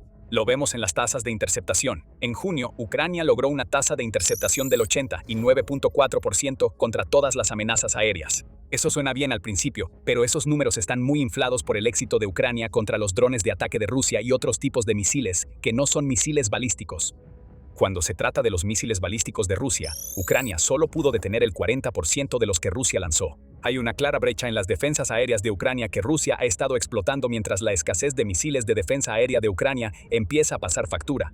Zelensky está pidiendo a los socios de Ucrania que proporcionen más. Ese llamado no cambiará. Pero ahora Ucrania tiene la licencia Aster 30, junto con la próxima licencia Patriot. Finalmente puede encargarse por sí misma de este componente importante de su guerra contra Rusia. Ucrania recibió la determinación de su socio, eso es seguro. Y para Rusia, esta licencia Aster 30 significa que la única vía de ataque efectiva que tiene quedará limitada tan pronto como Ucrania pueda poner en marcha las líneas de producción. Eso aterrorizará a Putin. Si no puede aterrorizar al pueblo ucraniano para que se rinda con sus crímenes de guerra, solo le queda confiar en un ejército cuyos soldados mueren en grandes cantidades mientras no logran ningún avance real. Rusia está acabada en ese caso. Y no olvides que también hay licencias de Scalp y ASM Hammer. Ya hablamos de por qué estas armas son importantes, pero vamos a profundizar un poco más. Scalp es un misil de crucero lanzado desde el aire, diseñado para destruir objetivos fijos y fortificados. Los misiles vuelan a baja altitud y pueden alcanzar velocidades subsónicas altas de hasta Mach 0.95, lo que los hace increíblemente difíciles de interceptar. The Scalp también puede recorrer aproximadamente 250 kilómetros y lleva una ojiva penetradora Broach de 450 kilogramos. Esa ojiva funciona en múltiples etapas para atravesar un objetivo antes de descargar una carga explosiva sobre lo que haya dentro del objetivo. Por eso Ucrania la ha estado usando para atacar barcos y búnkeres. Primero atraviesa, luego destruye lo que esté dentro. Ese es el modus operandi del Scalp. Los ASM Hammer son igual de preocupantes para Rusia, a menudo descritos simplemente como una bomba. El ASM Hammer es más que eso. Army Recognition lo describe como un arma inteligente aire-superficie de lanzamiento a distancia, y es esencialmente un kit de bomba modular, capaz de transformar bombas tradicionales sin guía en municiones de precisión guiadas. Se puede acoplar a bombas sin guía que van desde 125, 250, 500 y 1000 kilogramos, y el modelo básico del Hammer utiliza una combinación de GPS y navegación inercial para alcanzar su objetivo. Las versiones posteriores incorporan guiado por infrarrojos y guiado láser. Presumiblemente, Ucrania va a recibir licencias para fabricar todos los tipos de Hammer, lo que le otorga una versatilidad excepcional a la hora de usar estas armas para reforzar una campaña de ataques de alcance medio que ya está arruinando la logística y las estructuras de mando rusas en la retaguardia. El motor cohete en un kit Hammer extiende el alcance de una bomba no guiada en más de 70 kilómetros y los distintos sistemas de guiado ofrecen un error circular probable de entre 1 y 10 metros, así que Ucrania obtiene potencia y precisión, igual que con el Storm Shadow, solo que para cumplir un propósito diferente. Ambas armas son vitales para Ucrania. La agencia de noticias rusa TASS informa que Ucrania ya ha utilizado más de 500 misiles Scalp, Storm Shadow y misiles de ataque fabricados en Estados Unidos contra Rusia hasta marzo, y probablemente habría usado muchos más si los tuviera. Aproximadamente la mitad de estos más de 500 ataques se realizaron utilizando Scalp y Storm Shadow, 120 en 2023, 90 en 2024 y 45 en 2025. Puedes ver la tendencia a la baja ahí, lo que nos indica que Ucrania tiene problemas con sus reservas. Ya no. Con su nueva licencia, Ucrania puede fabricar tantos misiles Scalp como pueda costear. En cuanto a los ASM Hammers, mencionamos antes que ya forman parte de la campaña de ataques de alcance medio que Ucrania ha lanzado contra Rusia. Más de estos kits de bombas significan la capacidad de lanzar bombas de hasta 1000 kilogramos, además de todos los drones de ataque de alcance medio que Ucrania está desplegando. Ya se acabó para Rusia, y aquí está la razón. Mencionamos antes que a Rusia le tomaría 14 años capturar Donetsk al ritmo actual de avance. El Instituto para el Estudio de la Guerra destaca lo lento que es ese avance. En abril y mayo, Rusia sufrió pérdidas territoriales netas, sumando casi 400 kilómetros cuadrados, así que en realidad no hubo ningún avance. Rusia logró revertir la tendencia en junio, pero solo recuperó 30.02 kilómetros cuadrados. Eso es prácticamente nada en el contexto de la invasión. Y este ritmo insignificante de avance ocurre porque Ucrania sigue golpeando la retaguardia rusa, que permiten hacer los Scalp y los ASM Hammer a Ucrania, golpear esa retaguardia aún más fuerte. Para Putin, eso significará más debilidad en el frente y más problemas en la retaguardia que tendrá que enfrentar. Y recuerda, habrá drones Strike en las líneas del frente causando daño, Aster 30 en los cielos, quitándole a Rusia su ventaja de misiles de largo alcance, y la posibilidad de que lleguen los cazas Rafale en 2028, lo que ampliará las capacidades aéreas de Ucrania. Todo esto se reduce a algo muy simple. Rusia se está quedando atrás en un momento en que Ucrania se está volviendo más poderosa. Lo que Alemania y Francia realmente han hecho aquí es establecer asociaciones más profundas con Ucrania, en un momento en que Rusia está rezagada tecnológicamente y tanto sus recursos petroleros como humanos están disminuyendo. La guerra de desgaste que Putin inició le ha salido mal. Ahora Ucrania tiene la ventaja. Y ahora que Putin sabe lo que viene de Francia y Alemania, todo ha terminado. El presidente de Rusia puede que no lo admita. Puede que esté tan atrapado en su propia guerra que no pueda admitir la derrota, pero sabe que el hecho de que Ucrania reciba más drones y la capacidad de fabricar armas avanzadas que contrarresten todo lo que Rusia intenta hacer es terrible para sus planes. Las advertencias están sonando por toda Europa. Las señales de alerta están ahí para que todos las vean. Rusia está planeando algo oscuro en la región del Báltico, y puede que Estonia sea el objetivo de la agresión de Putin.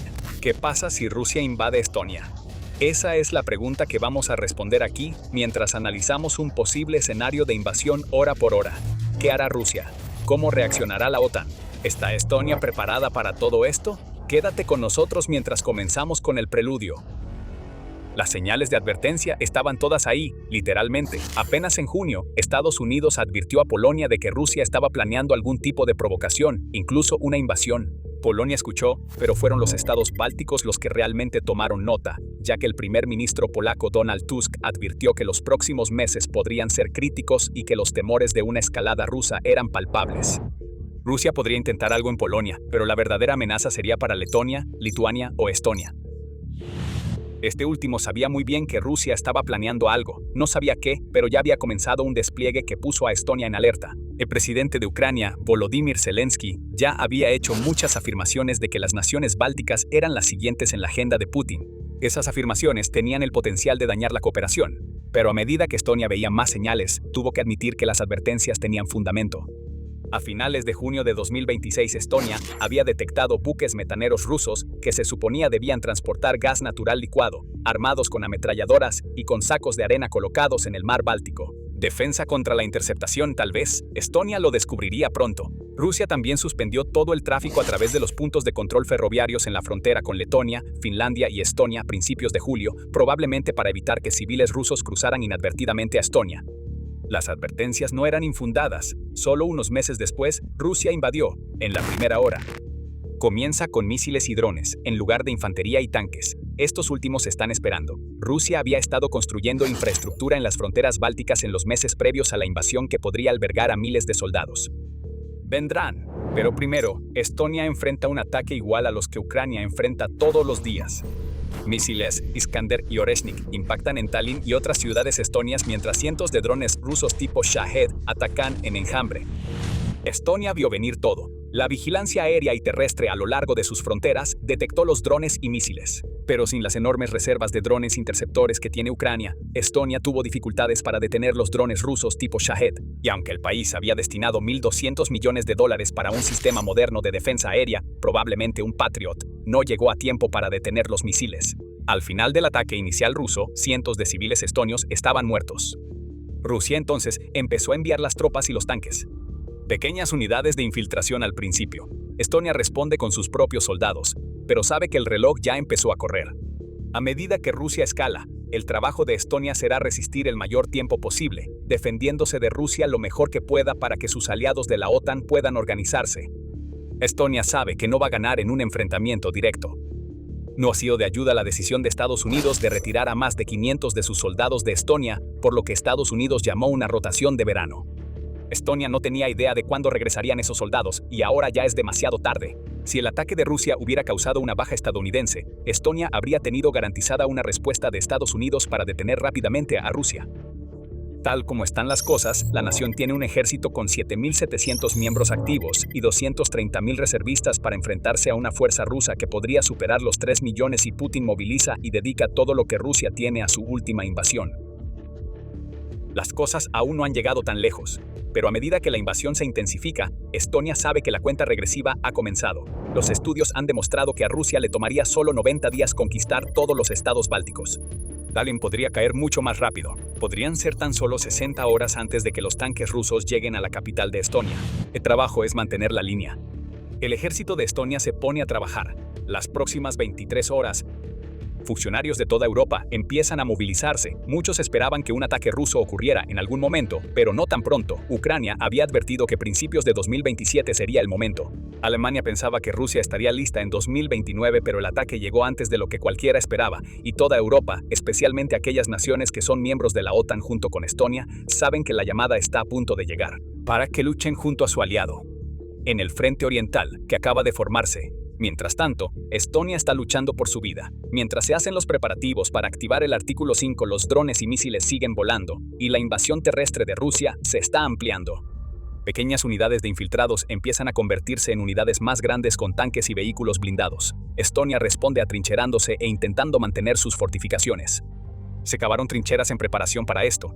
Los drones estonios empiezan a volar, y sus propios vehículos blindados salen a enfrentar a los invasores rusos. Se despliegan lanzadores HIMARS. Estonia compró 3 más en abril de 2026, y esos lanzadores se vuelven clave para una estrategia de largo alcance que Estonia utiliza para golpear a Rusia por la retaguardia mientras la línea del frente se extiende. No será suficiente para detener a Rusia, solo retrasará a las fuerzas de Putin. Sin embargo, Estonia sabe que tiene un as bajo la manga, lo que le da una esperanza trágica pero muy real de una respuesta rápida de la OTAN. Es posible que las tropas estadounidenses hayan sido retiradas. Sin embargo, hay fuerzas de la OTAN de otras naciones en Estonia. En 2024 el Reino Unido había designado una brigada para la defensa de Estonia, y ahora los soldados británicos se encuentran en la primera línea de una guerra con Rusia. La OTAN también había mejorado su misión de policía aérea tanto en Estonia como en Lituania en julio, lo que no solo significa que se han desplegado aviones para enfrentarse a los drones y misiles de Rusia, sino que también hay otros soldados extranjeros luchando contra Rusia en Estonia que son ciudadanos de países miembros de la OTAN. Estonia no quiere que eso suceda, pero una baja entre cualquiera de estas fuerzas extranjeras jugaría a favor de Estonia al asegurar una respuesta mucho más rápida por parte de la OTAN. Han pasado 24 horas, el artículo 5 se activa oficialmente, quizás el artículo más importante de toda la Carta de la OTAN. El artículo 5 exige que los miembros de la OTAN brinden asistencia a cualquier miembro que experimente un ataque en su propio territorio. Y Estonia necesita esa asistencia más que nunca. Putin esperaba esto, él conoce muy bien el artículo 5 y entiende que su invasión lo activaría. En lo que él confía es en que los miembros de la OTAN tarden tanto en decidir si brindan ayuda, cómo se brindará esa ayuda y cuándo se enviará, que Estonia ya habrá caído para cuando la OTAN haya resuelto todo. Putin ha trabajado arduamente para sembrar división en la OTAN, incluso desempeñando su papel al manipular a Estados Unidos para que critique públicamente a sus aliados de la OTAN e incluso amenace con retirarse en varias ocasiones. Cuanto más tiempo ganen las maquinaciones de Putin para Rusia, mejores serán sus posibilidades en Estonia. Este es un temor muy real para Estonia. Normalmente, las provocaciones rusas contra miembros de la OTAN han llevado a activar el artículo 4, lo que conduce a consultas en lugar de acciones. Si Estonia siguiera ese camino, podrían pasar semanas, incluso meses, para que la activación del artículo 5 brinde la respuesta que Estonia necesita. Estonia sabe que no tiene ese tiempo. De hecho, los miembros de la OTAN también lo saben. Pero el único precedente que tenemos de la activación del artículo 5 son los ataques del 11 de septiembre, y a los miembros de la OTAN les tomó varias semanas llegar a un consenso sobre cómo responder en 2001. Aún así, el artículo 5 ha sido activado. Los principales funcionarios de Estonia trabajan día y noche en lo que equivale a una misión diplomática para poner en marcha la maquinaria de la OTAN más rápido que nunca. Todo lo que Estonia puede hacer es esperar que estos esfuerzos funcionen. Pero antes de profundizar en este escenario de invasión, les recuerdo rápidamente que están viendo el programa militar. Si aún no se han suscrito, ahora es el momento perfecto para presionar ese botón y activar la campanita de notificaciones para asegurarse de no perderse lo que tenemos preparado. 48 horas después, los preparativos de Estonia para esta invasión están manteniendo a raya a Rusia. Apenas. Ahora hay tanques y vehículos blindados en acción. Sin embargo, Estonia ha gastado millones de dólares en fortalecer sus defensas fronterizas y eso está ralentizando la invasión rusa. Los refugios construidos en las ciudades ya están ocupados por civiles, protegiéndolos lo mejor posible de los misiles y drones rusos. En el frente, que está creciendo rápidamente hasta abarcar los 294 kilómetros de frontera de Estonia con Rusia, los combates arrecian. Vehículos blindados camuflados en los bosques de Estonia han estado realizando emboscadas contra las tropas rusas. Las minas antipersonales desplegadas a lo largo de toda la frontera han estado alcanzando a las tropas y tanques rusos, ralentizando el avance. En los bosques, cientos de búnkeres, miles de dientes de dragón y una cantidad incalculable de zanjas están desempeñando su papel en la operación de ralentización. Estonia también está poniendo a prueba las muchas lecciones que ha aprendido de la guerra en Ucrania, especialmente en lo que respecta al uso de drones. En mayo, Estonia gastó más de 8 millones de dólares para abrir un nuevo laboratorio de pruebas de drones y guerra electrónica, y ya había comenzado a expandir su producción nacional de drones en los meses anteriores. Las tropas estonias ponen a prueba el entrenamiento que han estado recibiendo al realizar ataques con drones contra tanques rusos y concentraciones de tropas. Pero las fuerzas rusas siguen avanzando. Incluso con las barreras, su número es simplemente demasiado alto. Han pasado 60 horas. Justo en el momento previsto, las fuerzas rusas rompen las defensas fronterizas y llegan a las afueras de Tallin. Narva ya ha caído. La ciudad fronteriza, que está más cerca de San Petersburgo que de la capital de Estonia, no tuvo ninguna oportunidad una vez que se cruzó el río que le da nombre a la ciudad. En el mar Báltico, Rusia está reuniendo fuerzas navales. El tiempo se está acabando. Tallin está al borde del colapso. Estonia pudo haber esperado que países como Polonia y los otros estados bálticos acudieran de inmediato en su defensa, incluso sin la aprobación de la OTAN. Eso no ha sucedido.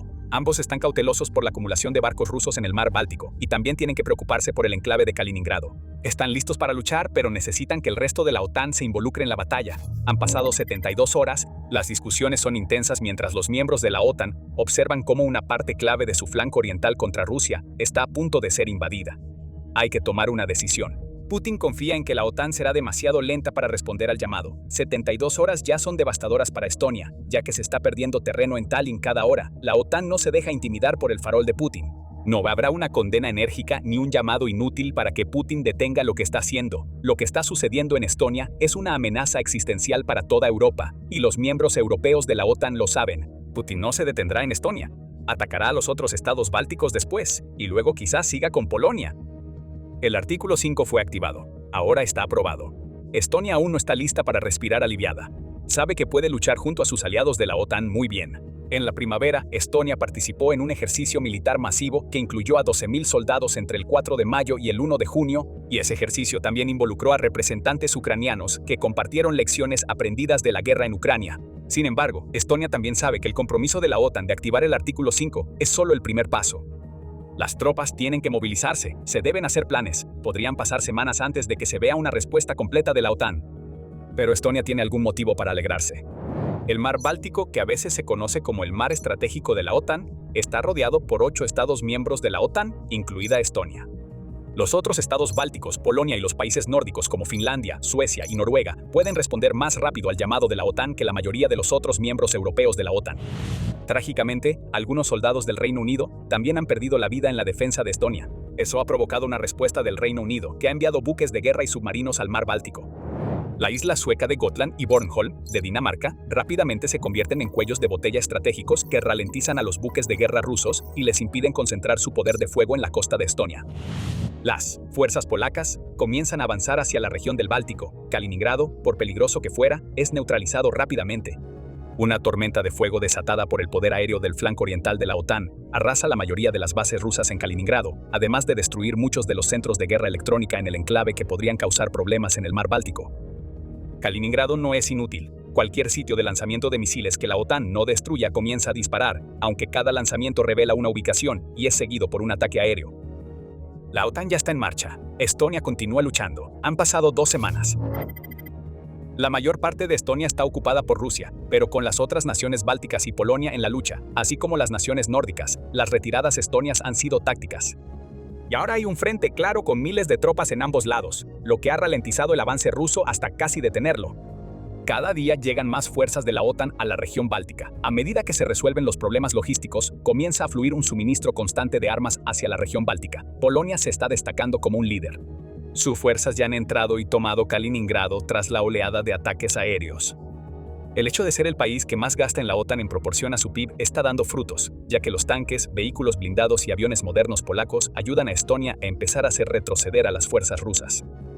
Por supuesto, Rusia no solo está usando lo que trajo. A medida que las fuerzas de la OTAN se desplazan hacia la región báltica, Rusia envía refuerzos por miles. El plan es sencillo: crear el mismo tipo de guerra de desgaste que Rusia está librando en Ucrania. Si eso es suficiente para que Rusia tome Estonia o alguna de las otras naciones bálticas, Putin tendrá influencia que podría usar para forzar a la OTAN a sentarse a negociar.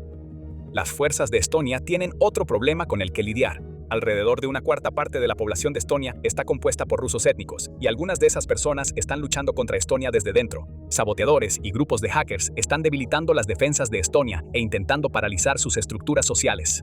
Estonia no tuvo tiempo de deportar a la gran proporción de residentes rusos no ciudadanos en su territorio antes de que Rusia atacara, y están causando problemas. Aún así, la situación está empezando a cambiar. La OTAN actuó más rápido de lo que Putin esperaba, y Rusia está empezando a sentir el dolor. Un mes después. Avance. Los miembros europeos de la OTAN respondió rápidamente a la invasión rusa de Estonia. Estados Unidos fue más lento, pero después de un mes de combates, Estados Unidos ha visto que Rusia ha ido mucho más allá de la provocación. Aunque la guerra sigue limitada a la región báltica, están muriendo demasiadas personas, y Estados Unidos se da cuenta de eso. A pesar de todas las bravuconadas del gobierno, su base de poder en Europa está bajo amenaza, especialmente ahora que no solo Estonia está involucrada en la lucha.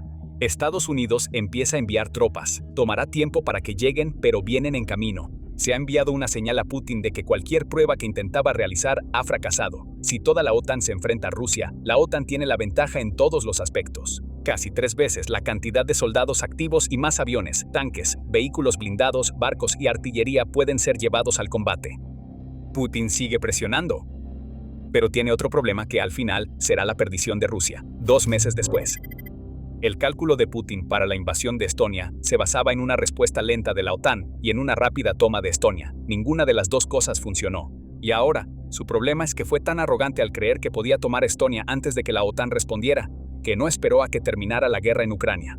Rusia ahora se encuentra luchando en 2 guerras, una en el flanco oriental de la OTAN y otra en Ucrania. Ha surgido una situación sin salida.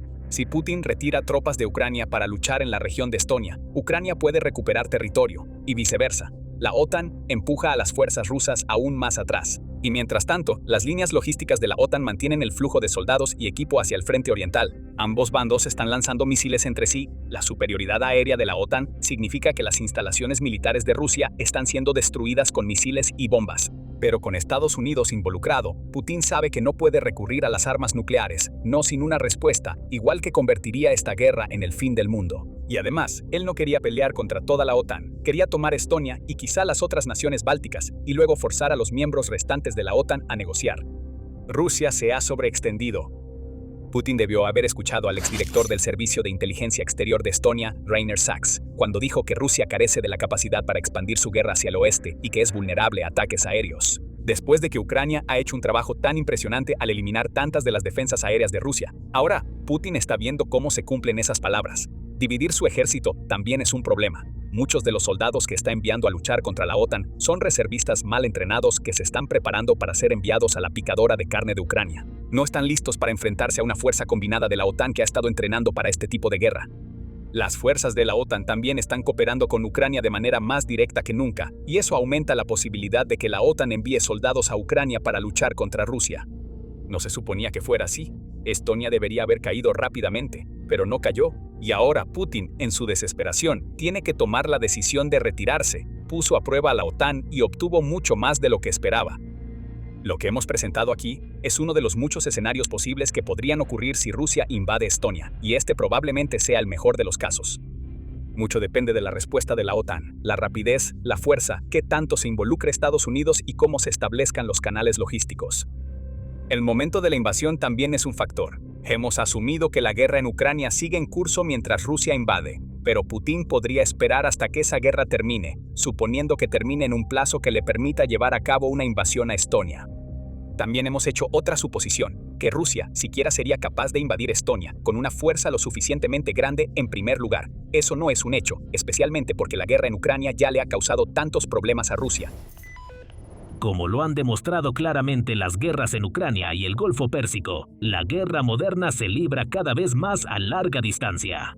En Ucrania, el uso generalizado de drones CPV y de alcance medio ha significado que las líneas del frente se hayan convertido en una zona gris extendida que se extiende por decenas de millas. Y nada está a salvo, incluso hasta 50 millas detrás de las posiciones avanzadas en algunos casos.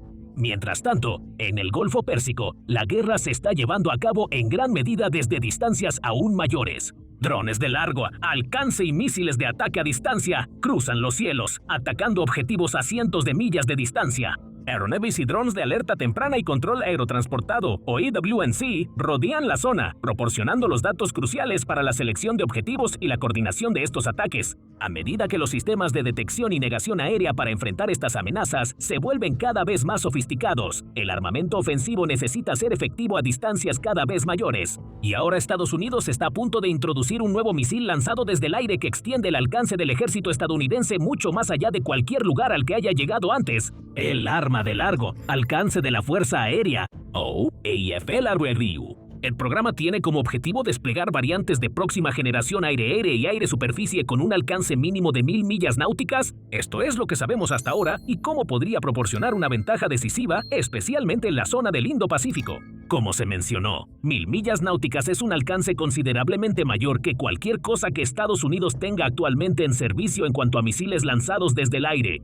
Es más de 10 veces el alcance máximo de 93 millas que ofrecen las versiones más recientes de la AIM-120, el misil aire-aire avanzado de alcance medio, o AMRAAM, y casi 50 veces el alcance de la AIM-9X y Sidewinder, que es de aproximadamente 22 millas. Para ser justos, los misiles aire-air más recientes de Estados Unidos extienden significativamente el alcance de estos pilares del ejército estadounidense.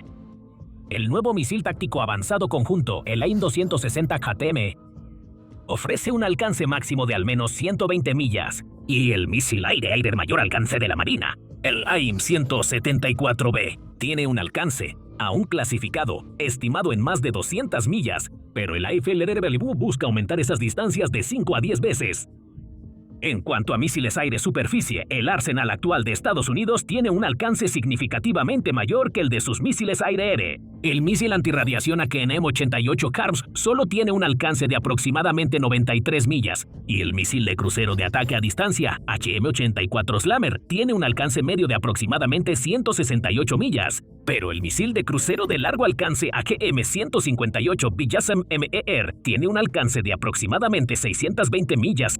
La variante antibuque AIM-158C Laramie tiene un alcance de aproximadamente 575 millas. Y el misil hipersónico aire-superficie AKM-183 ARRL casi iguala el alcance del AFLRL con un alcance de 994 millas, aún así, excepto por el ARRL, que aún no ha sido desplegado operacionalmente. El AFLRBB supera el alcance del arsenal actual de Estados Unidos por al menos un tercio. Y a medida que la guerra aérea se libra cada vez más a larga distancia, eso podría marcar toda la diferencia, especialmente en Taiwán y sus alrededores. Un misil antiaéreo con este tipo de alcance extremo será especialmente adecuado para ataques contra aviones críticos AAW y AWANC, aviones cisterna de reabastecimiento y otros activos aéreos de alto valor que operan en la retaguardia.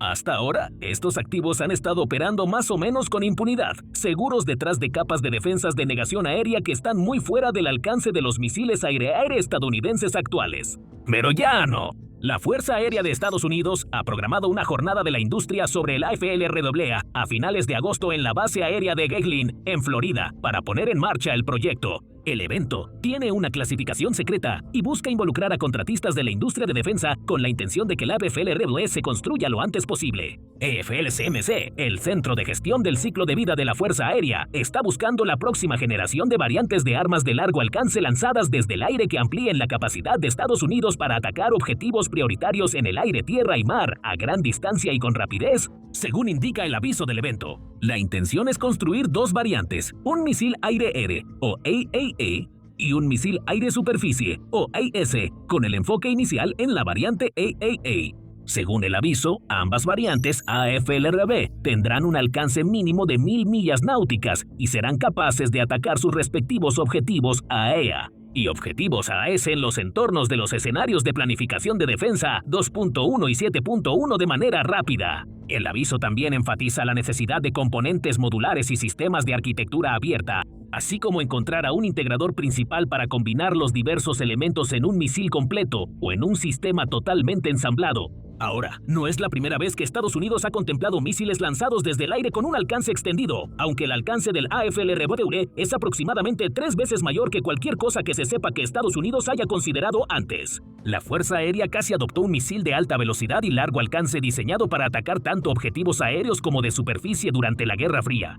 Sin embargo, el alcance máximo de ese misil, apodado el misil estratégico avanzado lanzado desde el aire, o ASALME, todavía solo se esperaba que fuera de 300 millas o 260 millas náuticas.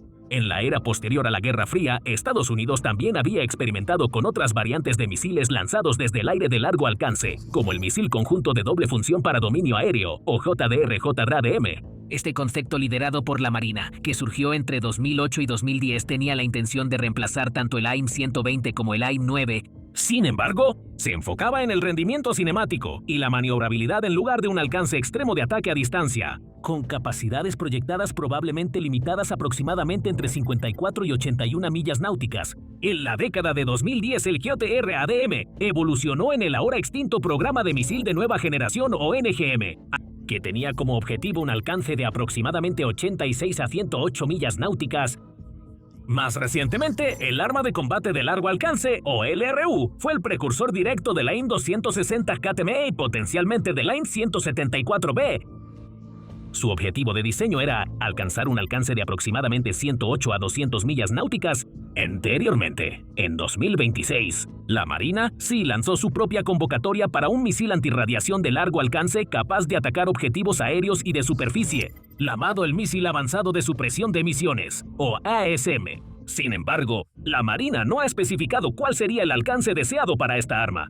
Así que Estados Unidos claramente ha estado buscando desarrollar un poderoso misil lanzado desde el aire de largo alcance durante décadas, pero no a la escala de la AFLRW. De hecho, nada que se acerque a un alcance de 1000 millas náuticas parece haber sido discutido, al menos abiertamente, en relación con cualquiera de estos programas. Sin embargo, la Fuerza Aérea sí habló públicamente sobre la posibilidad de misiles antiaéreos con alcances de hasta 1000 millas en un informe al Congreso en diciembre de 2024.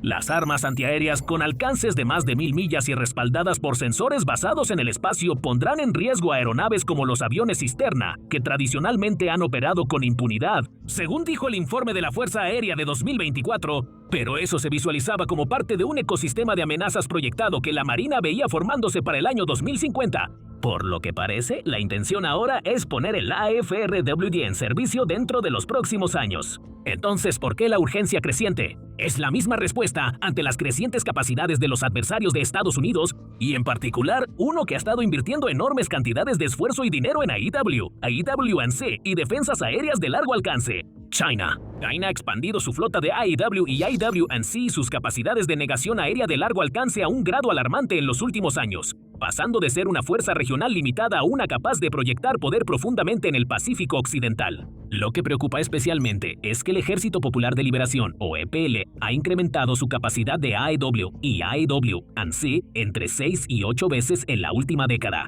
En el proceso, han creado la flota más moderna y diversa del mundo, solo detrás de Estados Unidos. China ha establecido la producción en serie de su confiable KJ-500 propulsado por turbohélice y ahora cuenta con más de 60 unidades en servicio, 40 con la Fuerza Aérea y más de 20 con la Armada. Se informa que el radar digital avanzado del KJ-500 le permite detectar objetivos furtivos a distancias comparables a las de aeronaves más grandes. Más preocupante aún, China también ha introducido el KJ-600, una aeronave AEW&C basada en portaaviones, similar al E-2 Hawkeye de Estados Unidos. El avión permite que los grupos de ataque de portaaviones chinos operen con cobertura de radar de largo alcance propia, extendiendo drásticamente su alcance defensivo y ofensivo más allá del alcance de los radares instalados en los barcos. Pero esas capacidades están a punto de expandirse aún más. China está desarrollando el KJ-3000 para reemplazar su envejecido KJ-2000. El nuevo avión está diseñado para ofrecer mayor eficiencia de combustible, autonomía y potencia de radar.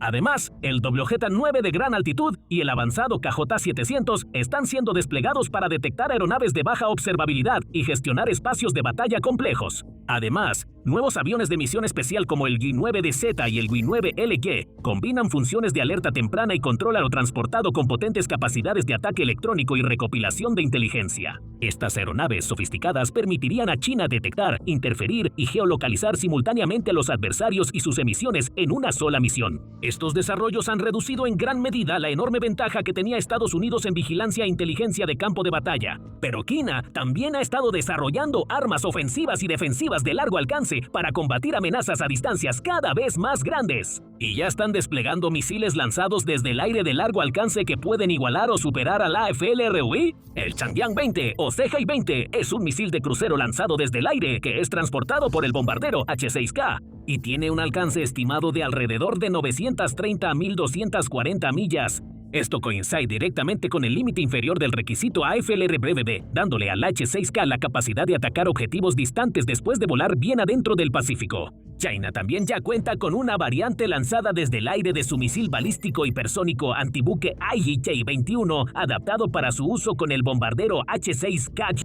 Tiene un alcance de aproximadamente 932 millas y velocidades de Mach 2 a 6.10, aproximadamente de 4.500 a 7.600 millas por hora. Aunque su alcance es ligeramente menor que el previsto para el AFLR, su velocidad hipersónica lo convierte en una amenaza crítica para los grupos de portaaviones. China también está miniaturizando activamente estos sistemas para aeronaves tácticas más pequeñas como el K-10, ampliando el alcance de los misiles hipersónicos de largo alcance más allá de los bombarderos estratégicos. Así que, en este sentido, Estados Unidos está hasta cierto punto tratando de ponerse al día, al igual que el resto de la OTAN. Fuera de Estados Unidos, dentro de la alianza, misiles similares al AFRW aún se encuentran en etapa de desarrollo. ELSA, el enfoque europeo de ataque de largo alcance, es un esfuerzo colaborativo que incluye un proyecto bilateral entre el Reino Unido y Alemania para desarrollar un nuevo misil de crucero con un alcance superior a 1.240 millas. Y el futuro Sistema de Combate Aéreo, o FCAS, SCAAF, que está siendo desarrollado por naciones como Francia, Alemania y España, incluye planes para armas de largo alcance de próxima generación, aunque los datos específicos sobre el alcance siguen siendo clasificados. Ahora, si buscas las últimas noticias militares y geopolíticas explicadas para que entiendas no solo lo que pasó, sino por qué es importante, eso es lo que te ofrecemos día tras día aquí en el programa militar. Así que suscríbete al canal para estar siempre al tanto de lo más importante. Ahora, no es solo en el alcance de sus misiles ofensivos de largo alcance donde China tiene la ventaja. También ha desarrollado misiles antiaéreos defensivos que pueden alcanzar más de 1000 millas náuticas. El HQ-19 es el principal sistema antimísiles balísticos exoatmosférico de China, comparable al THAAD de Estados Unidos.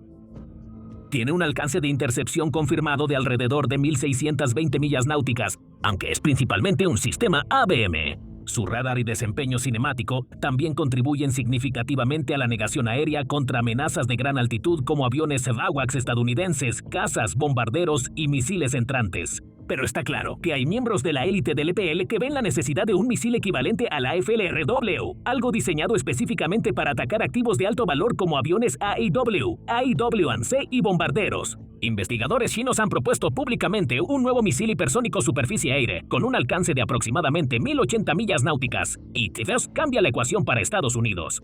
Significa que los misiles de ataque a distancia de Estados Unidos ya no pueden ser lanzados desde distancias seguras, es decir, fuera del alcance de las defensas aéreas de China. Los bombarderos y cazas de Estados Unidos tendrían que entrar en el alcance efectivo de los misiles de largo alcance de China para lanzar sus propios misiles. En efecto, eso significa que los misiles actuales de ataque a distancia de Estados Unidos ya no son realmente armas de ataque a distancia. Por eso hay una urgencia creciente en Estados Unidos por desarrollar un misil que pueda competir. La capacidad actual de China para alcanzar los activos más valiosos de Estados Unidos a distancias de más de 1000 millas náuticas, además de su creciente flota de aviones AEW, AW&C y aviones cisterna, hace que sea imperativo, especialmente cuando consideras las distancias entre las bases de Estados Unidos y sus aliados en Taiwán. La distancia entre las bases estadounidenses en la isla japonesa de Okinawa y Taiwán es de aproximadamente 390 millas náuticas. Más lejos, la distancia entre la base de la Fuerza Aérea Anderson en Guam y Taiwán es de alrededor de 1500 millas náuticas. Eso significa que las aeronaves armadas con AFLRW que vuelen sobre el mar de China Oriental o el extremo norte del mar de China Meridional deberían poder atacar objetivos a cientos de millas dentro del territorio continental chino, siempre y cuando se disponga de los datos de localización adecuados.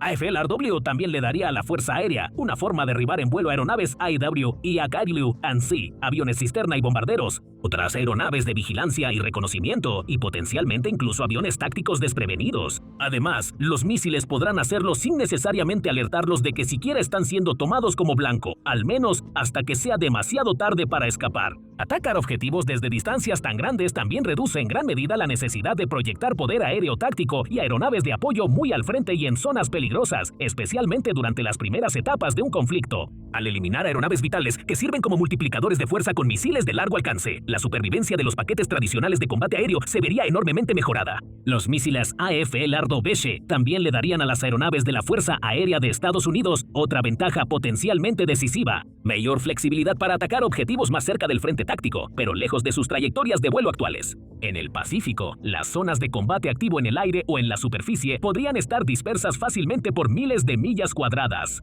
Los misiles AFLRW permitirían a Estados Unidos cubrir toda la zona sin tener que poner aviones en el aire en cada sector. Ahora, quizá te preguntes por qué, teniendo tantos beneficios inmediatos, el desarrollo de misiles lanzados desde el aire de ultra largo alcance ha sido tan escaso. Pensarías que, con el alcance de la guerra aumentando todo el tiempo, el desarrollo de estos misiles sería la máxima prioridad. Bueno, como puedes ver por la urgencia de los planes de Estados Unidos para el AFLRW, sí es una prioridad, pero no es una tarea tan fácil de lograr. Los misiles lanzados desde el aire de ultra largo alcance presentan un conjunto único de desafíos de desarrollo. Para empezar, a esas distancias hay limitaciones significativas de propulsión y aerodinámica que deben superarse. Alcanzar rangos tan extremos en realidad requiere ir más allá de los motores cohete estándar que se usan en los misiles aire-aire actuales. Los cohetes tradicionales de combustible sólido que se usan para impulsar estos misiles se consumen rápidamente, dejando a los misiles dependientes de la energía cinética para el resto del vuelo. Y esa energía se disipa rápidamente a lo largo de 1000 millas náuticas debido a la resistencia atmosférica. Para cerrar esta brecha, es probable que el AFLRW requiera arquitecturas de múltiples tapas similares a los misiles balísticos lanzados desde el aire. Alternativamente, probablemente se requeriría propulsión avanzada de scramjet o ramjet para mantener velocidades hipersónicas durante periodos prolongados. Como con todos los misiles hipersónicos, también existe un desafío serio al lidiar con la carga térmica. Mantener el vuelo a velocidades hipersónicas de Mach 5 o más durante más de 1000 millas náuticas genera un calentamiento aerodinámico extremo.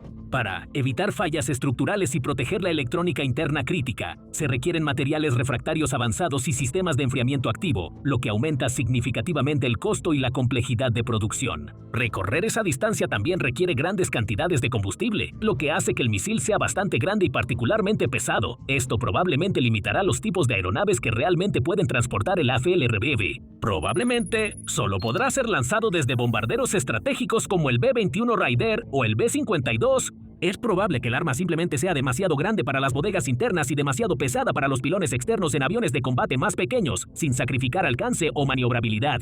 Ahora, estos desafíos de diseño no solo afectan a Estados Unidos. Los diseñadores chinos, rusos, norcoreanos, iraníes y de todos los demás países que desarrollan misiles lanzados desde el aire de largo alcance deben enfrentarse a las mismas limitaciones de la física y la química. Pero hay otro problema crítico que también debe superarse para que el AFLRW sea realmente efectivo: el problema del guiado a ciegas. a 1000 millas náuticas. Objetivos como aviones o barcos pueden moverse cientos de millas durante el tiempo de vuelo del misil. El radar de la aeronave de lanzamiento no puede ver el objetivo a esas distancias debido a la curvatura de la Tierra y los límites del horizonte del radar. Así que a esas distancias, el misil no puede depender del guiado por radar activo de tipo dispara y olvida desde la plataforma de lanzamiento. La información de guiado al objetivo tendrá que actualizarse mientras está en el aire. Estas actualizaciones a mitad de curso tendrán que ser proporcionadas por sensores externos en satélites, drones u otras aeronaves. Y eso requiere un enlace de datos robusto y resistente a interferencias que pueda sobrevivir en un entorno de guerra electrónica disputado, posiblemente requiriendo una mejora en las capacidades de los sistemas de enlace de datos existentes de Estados Unidos. Afortunadamente para Estados Unidos, esa es un área en la que ya tiene las mejores capacidades entre cualquier fuerza militar del planeta. Maniobrar el misil hacia la zona general correcta para un ataque no debería ser demasiado complicado. Pero hay un área más, donde un ataque de precisión a distancias extremas todavía representa un serio desafío tecnológico: la sensibilidad del buscador durante la fase terminal.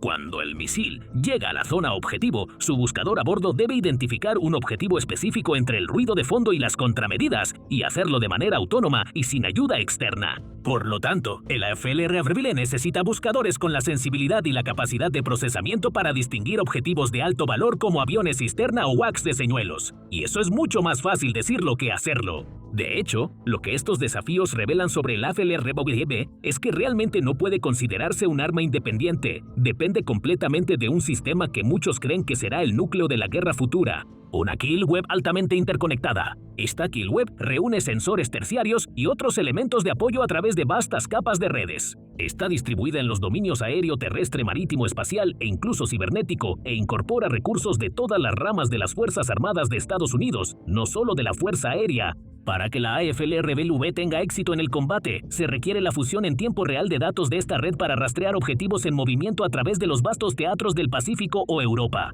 Por supuesto, ese proceso tampoco está exento de desafíos. Si China logra interferir con éxito las comunicaciones o destruir nodos clave de sensores como los AWACS estadounidenses o los satélites, el misil perderá su capacidad de actualizar su trayectoria, volviéndose ineficaz contra objetivos que maniobran. Esto traslada el cuello de botella del hardware del misil a la resiliencia de la red de mando y control en general, creando una infinidad de nuevos desafíos mucho más allá del propio misil. Pero en efecto, la AFLR debería ser capaz de imponer el mismo dilema a los chinos: eliminar los aviones AEW y AEW&C de China y otros sensores clave como las instalaciones de radar tendría el mismo efecto: comprometer su red de mando y control y afectar negativamente la guía de sus propios misiles de largo alcance.